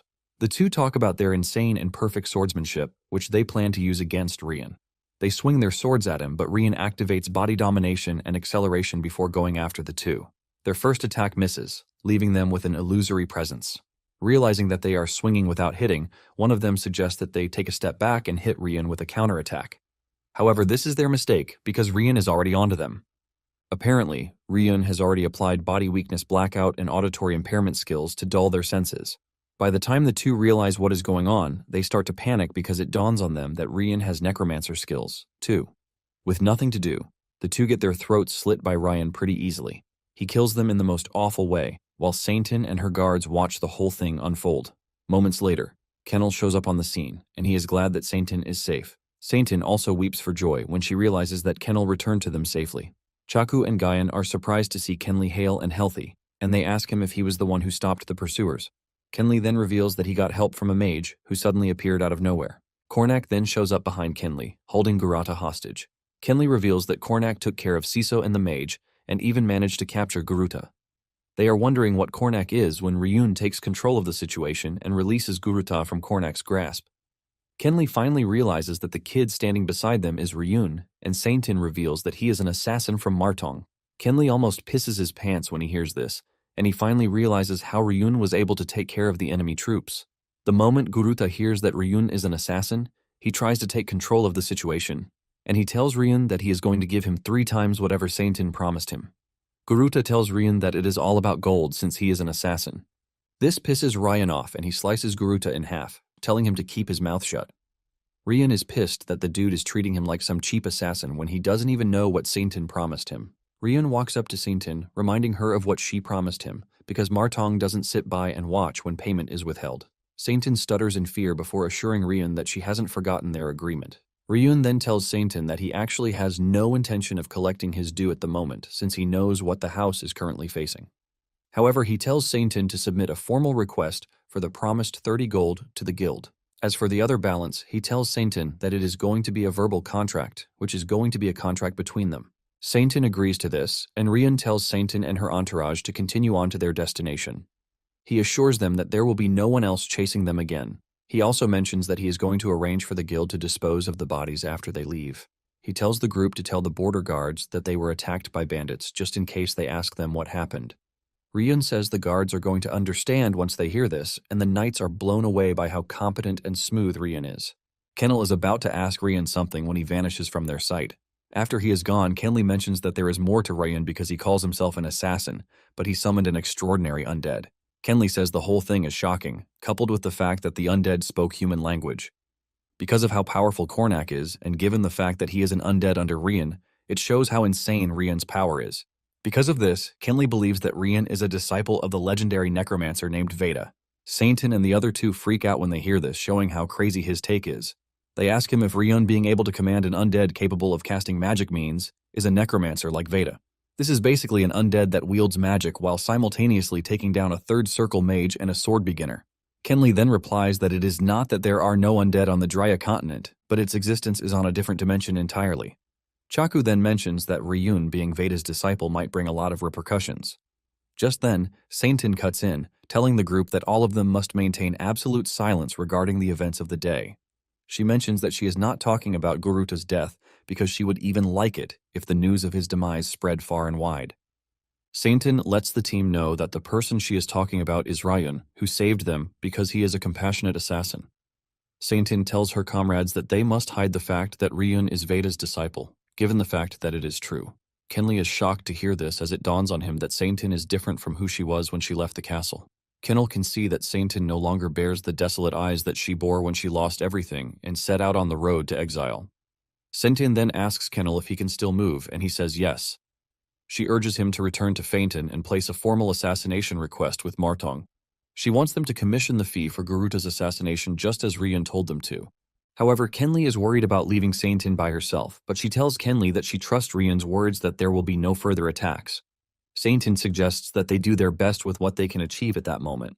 She confidently talks about how they are going to secure a firm foothold within the Darren Kingdom so that House Rose can rise back to the top. Saintin even starts dancing, and she tells her comrades to make haste, while assuring them that she is going to assist in repairing the wagon. Meanwhile, Ryun is still watching them, and he is satisfied with what he saw. Deep down, Ryun knows that Saintin's dark side is about to emerge soon enough. It turns out that there was an event that caused warlocks to become taboo on the Drea continent until that point. In the past, this basically dyed the entire continent in darkness, and it was called the Black and White War. At that point in time, the warlocks suddenly rose up at the same time and began their uprising with the singular purpose to summon the Demon King. To do this, they started slaughtering people and summoned demons using this blood. They considered this minimal and proceeded to occupy the small southern kingdom of Lyco, and attempted to summon the demon world itself to that location. This caused war to break out, and their actions caused the entirety of Drea to be engulfed in the flames of war. The other races, including humanity, came together to stand against the demons and the warlocks. In the midst of this chaos was when Veda the Necromancer appeared. Even though necromancers were classified under the same school as warlocks, Veda was totally different. Veda treated those who were injured by black magic and restored the people. Veda also began to sweep away the warlocks on the battlefield, and because of this, he was considered a saint to most of the allies. Since Veda only turned those who had the will to serve even in death into undead, there is a rumor that their strength existed in a dimension different from ordinary undead. Thanks to Veda's exploits, the perception of necromancers changed, and the warlocks and the demons were defeated in the war. However, in the aftermath, Veda did not accept the rewards offered by numerous dynasties, and suddenly vanished just the same way he appeared. After hearing what Saintin said, Ryun realizes that showing the group Conrack was the right idea because knowing the legend of Veda left a good impression on them. In addition, Ryun is impressed by how Saintin managed the situation and didn't lose her cool, which shows that she has the qualities to lead a merchant group. Ryun then tells himself the truth that everything he is currently doing is for the future. Even though House Rose is currently insignificant, Ryun has confidence in Saintin, who is going to be the next head of the house. Soon afterward, Ryun arrives at his intended destination, which is the starting point of the Dark Zone, the 12th floor. Ryun then dives into the entrance to the dungeon, and after a while he realizes that he has gone so deep that the sun can't even reach him. Surprisingly, there is still light inside the dungeon, but the darkness is enough to devour the illumination. There is no doubt that scary things occasionally appear from within. However, humanity has made sure to defend the Drea continent without pause, and Sermon stood at the forefront of the defense, researching the Dark Zone. Because of how vast the dungeon is, it has the tendency to make people wander like a chaotic maze, which is why the Drea continent is considered to be its boundaries. It turns out that floors 1 through 6 have not been explored, but there are reports that they exist. On the other hand, floors 7 through 12 have been discovered and fully explored. The higher the floor number, the closer it is to the surface and the weaker the monsters become. For example, the 12th floor that he is currently standing on houses monsters like goblins, mutant beasts, and even orcs. Ryun is glad that he actually investigated the area when he was still with the Sermon family. Ryun discovered that it was the perfect place to level up, rather than hunting monsters scattered sparsely across the Drea continent. This is a location where the monsters are densely packed, and Ryun believes that it is more suitable for a player. Apparently, maps and compasses are useless in the Dark Zone because they don't work, meaning the only way to navigate through is mana. Basically, the difficulty of the 12th floor is roughly equivalent to a beginner's hunting zone. Visitors rarely show up thanks to the labyrinth structure, meaning running into others is unlikely. Thanks to this, Ryun is confident that he can freely experiment and unleash the power he hasn't been able to use until that moment, without holding anything back. Rian is particularly interested in using the necromancer power that he hid from the world. Without wasting time, he activates the power to raise the goblins he just defeated. Since the goblins are pretty weak, Rian plans to use them as a meat shield. Engaging the Hand of Death skills, Rian strengthens the undead goblins and unleashes them on the area. Rian sits and watches as his goblins tear apart the other monsters because he knows that nothing really poses a threat to him on the 12th floor. Once the undead army reaches 30, they fall off and Rian figures out that his current limit is 30. He is disappointed because, in his prime, he was able to command thousands of undead. He believes that the undead are like marionettes on strings and he must control them individually while they constantly drain his mana. However, thanks to his experience, his mental fortitude is sufficient, but his lack of mana causes him a big issue. Even though he is in the dark zone to gain experience, he knows he has to address his mana deficiency. To do this, Rian figures out that he has to take down the floor boss. After a while, Rian figures out that he has taken down about 100 orcs and goblins, leaving him to admit that the monster density in the dungeon is quite high. He compares it to dozens of dungeons getting combined and vomiting out monsters endlessly. In addition, the monsters in the dark zone do not vanish upon death, but they revive after a set period. Among monsters of the Drea continent, there are some that have formed colonies or interact with humans, classifying them as other races, but the creatures in the dark are total monsters that think only of slaughter. Ryun then decides to ignore other distractions and just focus on improving his magic. He plans to upgrade his skills and Kornak too. Ryun sits down in a meditating position and starts leveling up. Shortly afterward, he figures out that he has done everything he can through leveling up, which means he must now grow through methods that are outside the system. Suddenly, he gets the notification that Kornak has just found a bone that he likes. It turns out to be a goblin shaman's finger bone, and thanks to this, his magic increased by 1. Rian is shocked when he sees this because Kornak is basically a growing undead. It then dawns on him that it would be profitable for him to raise a single undead rather than maintain dozens of weak undead. However, he is not sure if he can truly work on Kornak, since it is a new type of undead that he hasn't seen before. Ryun then opens his storage space to bring out the corpses of Garuta knights that he stored inside.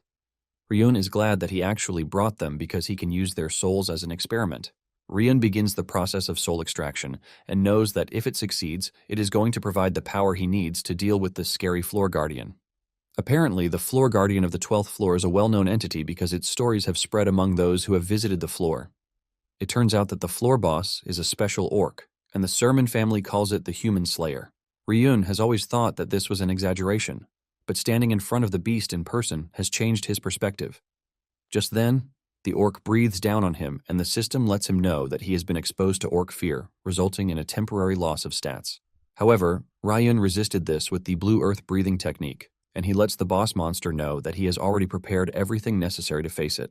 Since the floor is designed like a maze, Ryun figures out that what is needed the most is mobility.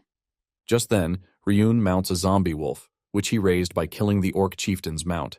Even though the zombie wolf will disappear once the magic infusion ends, Ryun believes that it still provides enough time to deal with the Human Slayer. Using the zombie wolf, Ryun is able to get around the Human Slayer, and after assessing the situation, Ryun realizes that the monster is truly worthy of its name. The Human Slayer is so dangerous that even the Sermon family hunts by forming entire squads of knights and mages. Ryun notices that the beast is even more hyped thanks to the presence he spread around. However, Ryun believes that this only provides an opening for him. Suddenly, Ryun appears behind the beast and unleashes an attack on the monster. Even though Ryun put a lot of effort into it, he couldn't deal a fatal blow, and she believes that it was because his status as an assassin is too low. However, Ryun is not ready to give up, as he makes it worse by using the wound aggravation skill. This causes the orc to scream in pain as its back cracks in agony. Ryun expects the beast to just give up and die because the skill he used on it is a curse-type skill. Surprisingly, the orc turns to the Berserk skill to block its pain and unleash more power. It then dawns on Ryun that defeating the orc physically will definitely not work. Ryun wastes no time raising the undead under his command. Ryun also whips out Garuta's dead comrades. Even though he failed in his last experiment, he believes that he has found another way to grow, which is undead enchantment. Ryun then consumes the souls of the dead knights to strengthen his undead army. Surprisingly, this works, and the system informs him that he can temporarily use the knight's abilities. Kornak is also able to consume a mage's soul, and Ryun is informed that Kornak's ability has been completely enhanced by soul sacrifice. In addition, Kornak was able to obtain some of the knowledge from his past life. With this, Ryun tells Kornak to take command of the army. The undead army immediately makes their way towards the Human Slayer as they deal several damage to its body. However, after a while, the human slayer still remains standing, even though he used the skill where the undead emit deadly poison when they die. Rian then activates the commander's eye skill to see how much damage the undead did to the human slayer. Even though they managed to deal a ton of damage, the undead goblins have been wiped out, but Ryun is not disappointed by this since he already knows that they are expendable.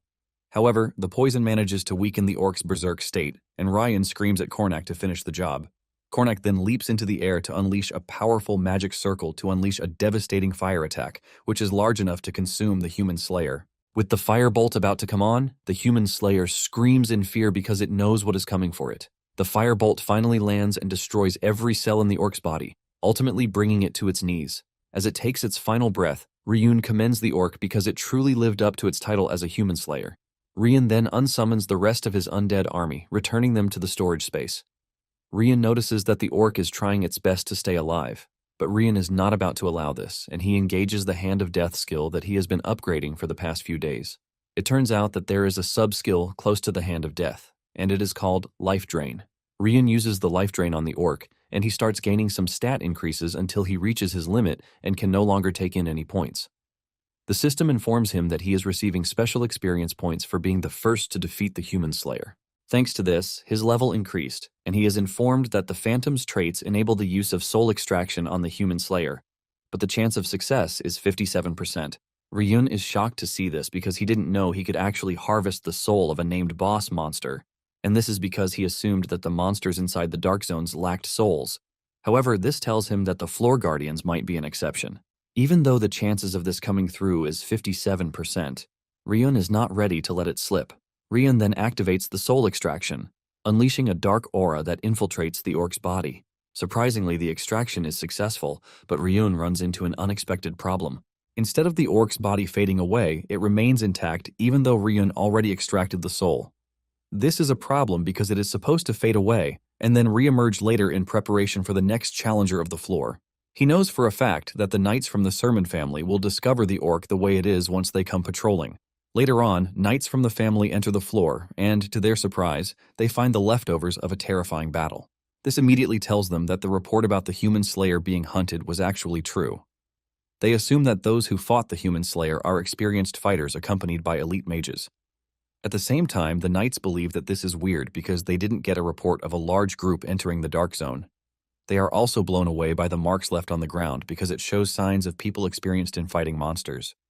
It soon dawns on them that the human slayer has been taken down, but they are scared that without the floor guardian, the monsters of the 12th floor will grow restless and try to break past their zones. The team leader then tells his comrades that they need to stop the monsters by all means. One of the knights then notices that his one-handed comrade, Zhang, is lost in his thoughts. He asks him what is wrong with him, but the dude replies that he is fine. He suggests that they finish their work so that they can quickly head back. Deep down, Zhang is hyped by what he is looking at because he figures out that it is a message from Ryun and the time to fulfill his task has arrived. On the other hand, Ryun makes it to the 11th floor, which is made of lakes and marshlands, totally different from the floor he just left. Moments later, he opens his storage space and he summons the human slayer. Even though the corpse of the orc should have disappeared, it remained in Ryun's possession for some weird reason. At the same time, something interesting has come up, which is a bunch of quests. He now has 4 quests, which are the Path of Revenge, the Path of the Assassin, the Path of the Necromancer, and the Path of the Soul. The first 2 quests appeared after he defeated Ake and arrived at Martong. However, the Path of the Necromancer and the Path of the Soul recently showed up after he took down the human slayer. Just as he is about to check the details, the 2 quests suddenly merge into one, turning into a main quest, Veda's Legacy. Ryun is shocked to see that the Path of the Assassin has been converted to a job quest, and the sub-quests for the Path of Revenge are open. For the Path of Revenge, he is expected to rebuild the Sermon family, and for the Path of the Assassin, he is to obtain a Class 4 Assassin qualification from Martong. Ryun is shocked to see that the system has evolved because it was practically useless in Drea, unlike in Adeon. Ryun starts wondering why the system had to evolve at that moment. For the Veda's Legacy quest, he is told to raise the human slayer as an undead. He wonders if this is a coincidence, or if there is some kind of connection between the human slayer and Veda. Since he is confused about everything happening, he figures out that completing the quest is the only way to truly understand what is happening. Ryun then kicks his mission into play, and he tries to raise the human slayer. A dark purple aura covers the entire room as Ryun expends more power, trying to pull the human slayer out of the abyss. Before he knows it, he realizes that his mana is being drained at an aggressive rate. By the time he loses his footing, the human slayer emerges, but it appears that it is missing some body parts. The human slayer walks over to Ryun and bows to him, and Ryun is informed that he has successfully completed Veda's legacy to raise the human slayer. However, a new quest pops up, and this requires him to complete the human slayer. He is informed that to complete the human slayer, he is going to need a hero's soul. Ryun is disappointed that even after using all of his mana, the human slayer came out incomplete. Moments later, Ryun engages the human slayer in battle, and even though it is not complete yet, it is a complete menace as it tears down monsters. However, there is a downside to this. Since the human slayer is a special entity on its own, it can be stored in the corpse storage without being destroyed, but Ryun would have to constantly supply it with mana. With this, Ryun fears that raising other undead will be impossible, but he also believes that he has found a way to utilize the human slayer. He plans to use Kornak for long-range attacks while he uses the human slayer, which he now calls Skeleton Berserker, as a tank and warrior for close combat. Ryun sits back as the Skeleton Berserker runs wild, terminating monsters. Just then, he realizes that there is another reason he came, and he is already getting distracted. Ryun then activates the Blue Earth breathing technique to unleash a search wave that covers the entire area, but the search returns with nothing. It turns out that Ryun actually came to the Dark Zone to find his brothers because, according to Martong's information, his brothers were last seen in the Dark Zone. Ryun has been using the breathing technique hoping to find a resonance, but he can't sense anything from them. However, he is not disappointed yet because, according to Martong's reports, his brothers are on the 9th floor, which is a deeper location. However, he is worried that his current strength doesn't have the capacity to tackle the 10th floor and the deeper ones. Suddenly, he notices that the technique is resonating back to him, and he realizes that someone from the Sermon family is within detection range. Ryun tracks down whoever they are, and he hides behind a tree.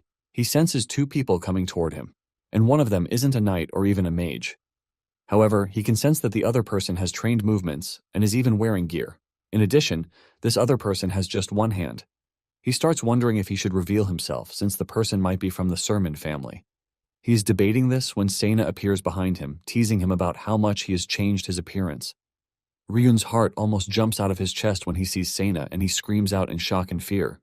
To his surprise, the other 2 who were walking toward him were Truno and Zhang. Truno offers his greetings, saying he definitely would not have recognized Ryun if he didn't use the breathing technique. Zhang mentions that they actually hurried to the scene after they saw the traces he left behind. It was when they were following the traces that they sensed the activation of the Blue Earth breathing technique. Apparently, Truno had told Zhang that if he notices any anomalies in the Dark Zone, it means Ryun has shown up. Hyped up about the whole thing, Zhang tells Ryun that it is an honor to play such a significant role. Suddenly, Ryun senses a scary female presence behind him, leaving him frozen. The woman then speaks out, telling Ryun that she is glad that he is safe. Ryun finally shakes off the shock and replies that it's good to see her, who turns out to be his mother. Apparently, his mother was always busy, and this was for the sake of the family, but back then, Ryun didn't know the essence of her efforts. Because he rarely sees her, Ryun holds a silent resentment towards his mother. However, it is different now because he knows that his mother was working so hard to make sure she doesn't lose her last son. Before they start saying anything, Sena creates a barrier. Ryun is surprised to see that Zhang has become one-handed, and Zhang plays it cool, saying it was the result of his own inadequacy when the Phaeton family ambushed Ryun's carriage.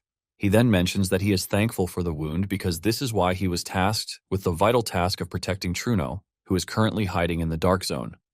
Truno then reveals that he has been living and hiding in the Dark Zone since the world believes he is dead. Sena was the one who helped him set it up, and she mentions that it is the ideal place to plan their next move while avoiding the eyes of the Phaeton family. While Zhang is all juiced about losing an arm thanks to his inadequacy, Ryun is taking all the blame because he knows everything happened because of him. Ryun's mother then commends him, telling him that he has managed to capture the heart of his loyal subordinates, which is not an easy feat. Ryun's mother, Celine, then changes into a serious expression before asking Ryun if it is true that he defeated the finger of Phaeton and even handed Sun's Phaeton over to Sena. Ryun replies that everything is true because it is all according to his plan. Apparently, using Sun's Phaeton as evidence, the Sermon family was able to secure a massive settlement from the Phaeton family. Celine is ultimately blown by this, forcing her to ask if Ryun is truly her son. Ryun replies that he is the same Ryun, but deep down he knows that he is not the same Ryun that she once knew. However, he is still the son born from her flesh. Celine is happy to hear this, and she tells Ryun that she has one more thing to ask him. Celine then asks Ryun why she senses the aura of death around him. It immediately dawns on him that his mother sensed the necromancer energy within him. Since his mother is a swordmaster and a paladin, he figures out that he can't just give dumb excuses. In addition, everyone included in his plan is indispensable, which is why he has to make them understand the change in him, because this is the only way they are going to move according to his plan without hesitation. Ryun then tells his mother that he is going to tell her everything she wants to know. He reveals that everything began with a dream, which is more or less a revelation. Ryun mentions that this dream was about the downfall of the Sermon family. Ryun narrates that their territory was burning in a war with the Phaeton family, and the Darren kingdom and the other great families didn't even intervene. During this, Colin and loads of their retainers were slaughtered by Phaeton soldiers. When Truno and Sena hear this, they realize that it truly would have happened if the conflict with Phaeton escalated in reality. Ryun continues by revealing how he was captured by Phaeton alongside his younger sister and his mother. Even though Alejandro and Sena fought bravely to save them, they both met horrible deaths right in front of him. Ryun mentions that after years of torture and suffering, he finally died. After telling them this, Ryun says it was the end of the dream, which is why he believes that he must do what must be done because he knows what he is truly capable of.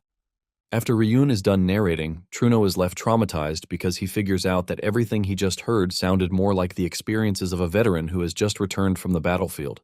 Even Sena is convinced that Ryun was recounting actual events that he lived through, rather than mere fantasies. Celine then asks Ryun if it is true that his dream is the catalyst for everything he has been doing. And Ryun says yes.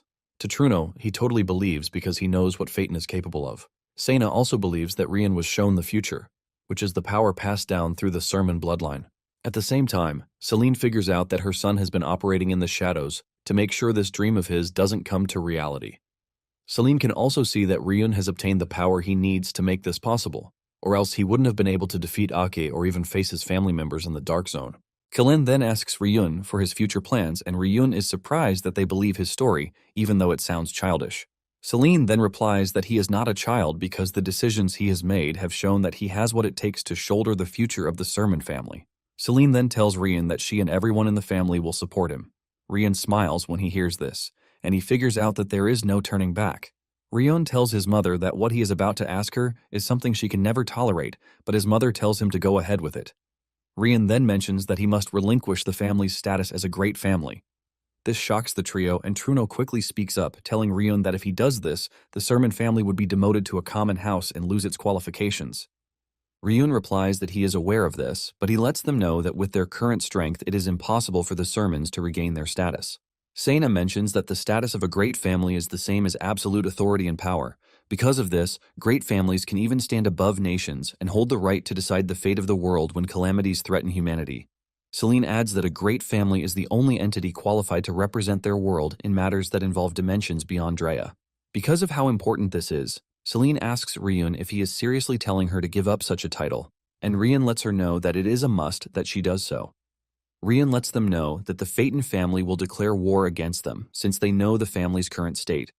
With this, they are going to use it as a medium to claim the title of the greatest family. Ryun reminds them that the family currently doesn't have what it takes to win a war. In addition, kingdoms don't intervene in conflicts between great families. Because of this, Ryun suggests that they discard the name of a great family and hide under the kingdom's banner. He says it is imperative that they receive the protection of the continent's laws and order. Ryun walks up to his mother, telling him that this is not a matter of running away or giving up, but a strategic retreat and a brilliant move to lure their enemies into a trap. Ryun urges his mother to think about it, but lets her know that it must not take long. Ryun then says there is one more thing, and this is to bring his sister Maria back home as soon as possible. This shocks Truno and Sena because the house is already in disarray, but Ryun still wants them to bring Maria back to the house. Ryun then tells his mother that this is the only way, and it is also the only way to draw out what she actually wants from her. After saying this, Ryun tells them that this is all he can say for that moment. Just then, Celine shocks them by revealing that she is going to do everything Ryun just suggested. Ryun is glad to hear this because this is the only way they can avoid unnecessary sacrifices. Celine then whips out her sword, talking about how she is incapable of leading the family. Ryun is confused by this and gets even more confused when his mother points her sword at him. Celine lets Ryun know that she has a responsibility to be his mother before she takes on the role of a holy knight and the matriarch. Celine says everything Ryun has said is the same as saying he is going to take responsibility for the Sermon family. Since she is the current temporary leader, she believes that it is her job to test whether Ryun is qualified to take up the responsibility to lead the family. Celine tells Ryun that he has to withstand her strike, leaving the grown-ups present on the scene shocked and confused. Even Ryun is scared that his mother wants him to withstand a strike from a holy knight who is both a swordmaster and a paladin. Nonetheless, he figures out that he is the only direct descendant fit for the irreplaceable position of the head of the house. Ryun believes that his mother already knows the truth that his father and brothers are as good as dead. This is basically why she wants to hand over the position of the house to him, even if it is unofficial. Celine lets him know that she is going to take the responsibility of convincing the elders of the family to follow whatever he says if he can withstand her strike. Just then, a quest pops up, telling Ryun to gain Celine's recognition. Since Ryun doesn't want his mother to carry the burden that comes with the family's responsibility, he figures out that he has no choice but to succeed. Even though his mother is both a sword master and a paladin, he knows that his mother cannot utilize the energies of both simultaneously. He knows that his mother is going to use mana if she plans to test him using the power of a sword master. However, she is going to use the holy power if she chooses the power of the paladin. Ryun then concludes that he is just going to readjust his reaction to whatever power she uses. Just then, Celine unleashes her strike, and even though Ryun could see the power in it, his mother was just too fast. Celine is surprised when Ryun doesn't block or even dodge the strike, but allows it to cut through him. However, it doesn't seem Ryun is affected by the strike. Apparently, Ryun was able to phase through the strike because the power his mother used was mana. There is a skill called etherealization, which utilizes the power of a ghost, and it is a fundamental ghost skill that Ryun used for over 100 years in a daeon. However, Ryun's body isn't perfect for the skill yet, and before he knows it, he gets cut in the chest. Celine rushes over to grab him before he hits the ground, asking him if he is fine. Celine then activates her healing powers, but Ryun assures his mother that he is fine. He also lets her know that he is going to cherish the wound as a mark to ensure that he never forgets her love and concern, a mark of being her son. Ryun hugs his mother, and it turns into an emotional moment between the two. The system also notifies Ryun, telling him that he has earned Celine's recognition, and he has gained a small amount of experience along with Celine's recognition. Because he used the etherealization skill, he is also informed that the rank of the skill has increased. Ryun then tells his mother that there are still things he needs to accomplish on his own, but he has written down his plan to restore the family's status as well as the things he is going to do after this. He then hands over the letter to his mother, and Celine expresses her disappointment that she can't be by Ryun through everything. Sena then tells Ryun that Colin and Alejandro are worried about him. Ryun suggests that it is best they don't tell Alejandro anything yet because he wears his heart on his sleeve. However, as for Colin, he promises to go see her himself. Truno then adds that Alejandro won't even hold a grudge if he later finds out because this is the kind of person Alejandro is. Moments later, they return to the surface, and they go their separate ways. Not long after this, Ryun arrives at the Martong intelligence branch located in the Daron kingdom. He is welcomed by the receptionist who tells him that there is a letter for him from the Fainton branch.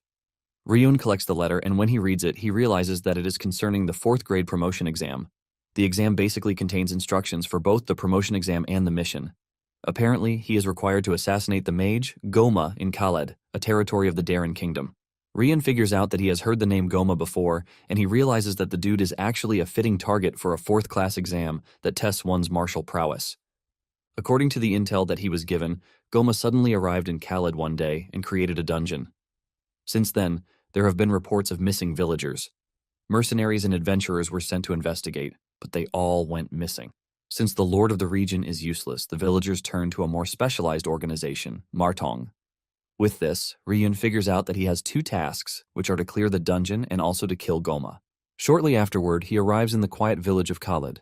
He suddenly runs into an old lady who asks him if he is a traveler and suggests that he leave the village because he is just a boy. Ryun is surprised that he just arrived at the village, but the old lady is already telling him to leave. With a more scary tone, the old lady tells Ryun that there is a fog of death that has settled over the village. She mentions that men, whether adults or children, are vanishing without a trace. Ryun is surprised to hear that only men have been the ones disappearing. The old lady then points to the mountain in the distance, telling Ryun that a sorcerer has settled there and is consuming men to increase mana. The old lady reiterates her warning, telling Ryun to leave the village if he doesn't want to perish. Suddenly, the woman's daughter comes rushing out of the house. Ryun then asks her if there is something wrong with the village, and the girl says no. She claims that her mother's mind is failing because she lost her 2 sons. The girl then points in a direction, telling him that there is an inn that has decent food and a fine lodging for him to stay. While saying this, she is dragging her mother into the house, and Ryun is surprised that the girl's attitude is completely different from her mother's, as if she doesn't want him to leave. Before the girl finally drags the woman into the house, she screams at Ryun again, telling him to leave or else the sorcerer will consume him. Ryun then remembers the warning he got from Sapphire, telling him that there is a rumor about outsiders being lured into the village so that they can be sacrificed to the sorcerer in place of the village's own men. Since he is totally confused about what is happening, Ryun figures out that he will just settle down in the inn first because he has a gut feeling that he should not go hunting the sorcerer immediately. He knows that it is wrong for him to solely depend on the information provided for him by the organization. While entering the inn, there are two women on the rooftop behind him, possibly watching his every move. Moments later, the receptionist at the inn tells Ryun about the old lady and how she lost her two sons. She also admits that men have been disappearing in the village, and this includes travelers and mercenaries who have visited the village. She tells Ryun to be careful, and Ryun asks her what the lord of the region is doing to stop all that is happening. The receptionist mentions that the lord sent his private soldiers to investigate, but they could not find anything. Nonetheless, the receptionist believes that everything is going to be sorted out very soon because the villagers already gathered money to recruit experts. Ryun asks her what she means by this, and she reveals that the villagers already consulted the assassin guild, Martong. She is confident that the assassin guild will handle the situation. Surprisingly, the receptionist also tells Ryun not to stay long in the village. Moments later, 4 individuals enter the room. Ryun wonders who they are, but he can clearly see that there is a mage among them. The leader of the group then tells the receptionist to serve them food. Apparently, the 4 are there to meet someone, and they are not even glad that they are meeting the client in such a remote area. Just then, Ryun spots the silver badges on their chests, and he relaxes, believing that they are quite capable. Not long after this, one of the ladies watching Ryun from the rooftop enters the room and she walks over to Ryun. She asks Ryun if it is okay for her to sit beside him, but he ignores her. Nonetheless, the girl still sits beside him and even introduces herself as Lavina. Lavina then calls out Ryun's name, asking him if he is the one. Ryun is shocked to hear this, and it then dawns on him that Sapphire promised to send an assistant to help with the dungeon. Ryun cannot believe that they sent him a mere guide instead of an assassin as his assistant. He can't believe that Lavina is so inexperienced that she is even calling out his name in such an open place. Lavina continues yapping, forcing Ryun to cover her mouth with his hand, telling her to keep her mouth shut. Lavina whispers to Ryun, telling him that she is just excited because it is her first time seeing a guild member, but Ryun tells her to keep her mouth shut. Meanwhile, the mercenaries are already growing impatient that their client hasn't shown up, even though they gave up a troll hunt to come to the village. One of them urges his colleagues to be patient because this will be their first dungeon, and it is a chance to make the name of their Steel Shield mercenary group famous. In fact, he believes that they might get a promotion because of this. Ryun, on the other hand, is glad that the mercenaries didn't hear them, but Lavina lets him know that they are rookies because they have no idea just how terrifying the dungeon really is.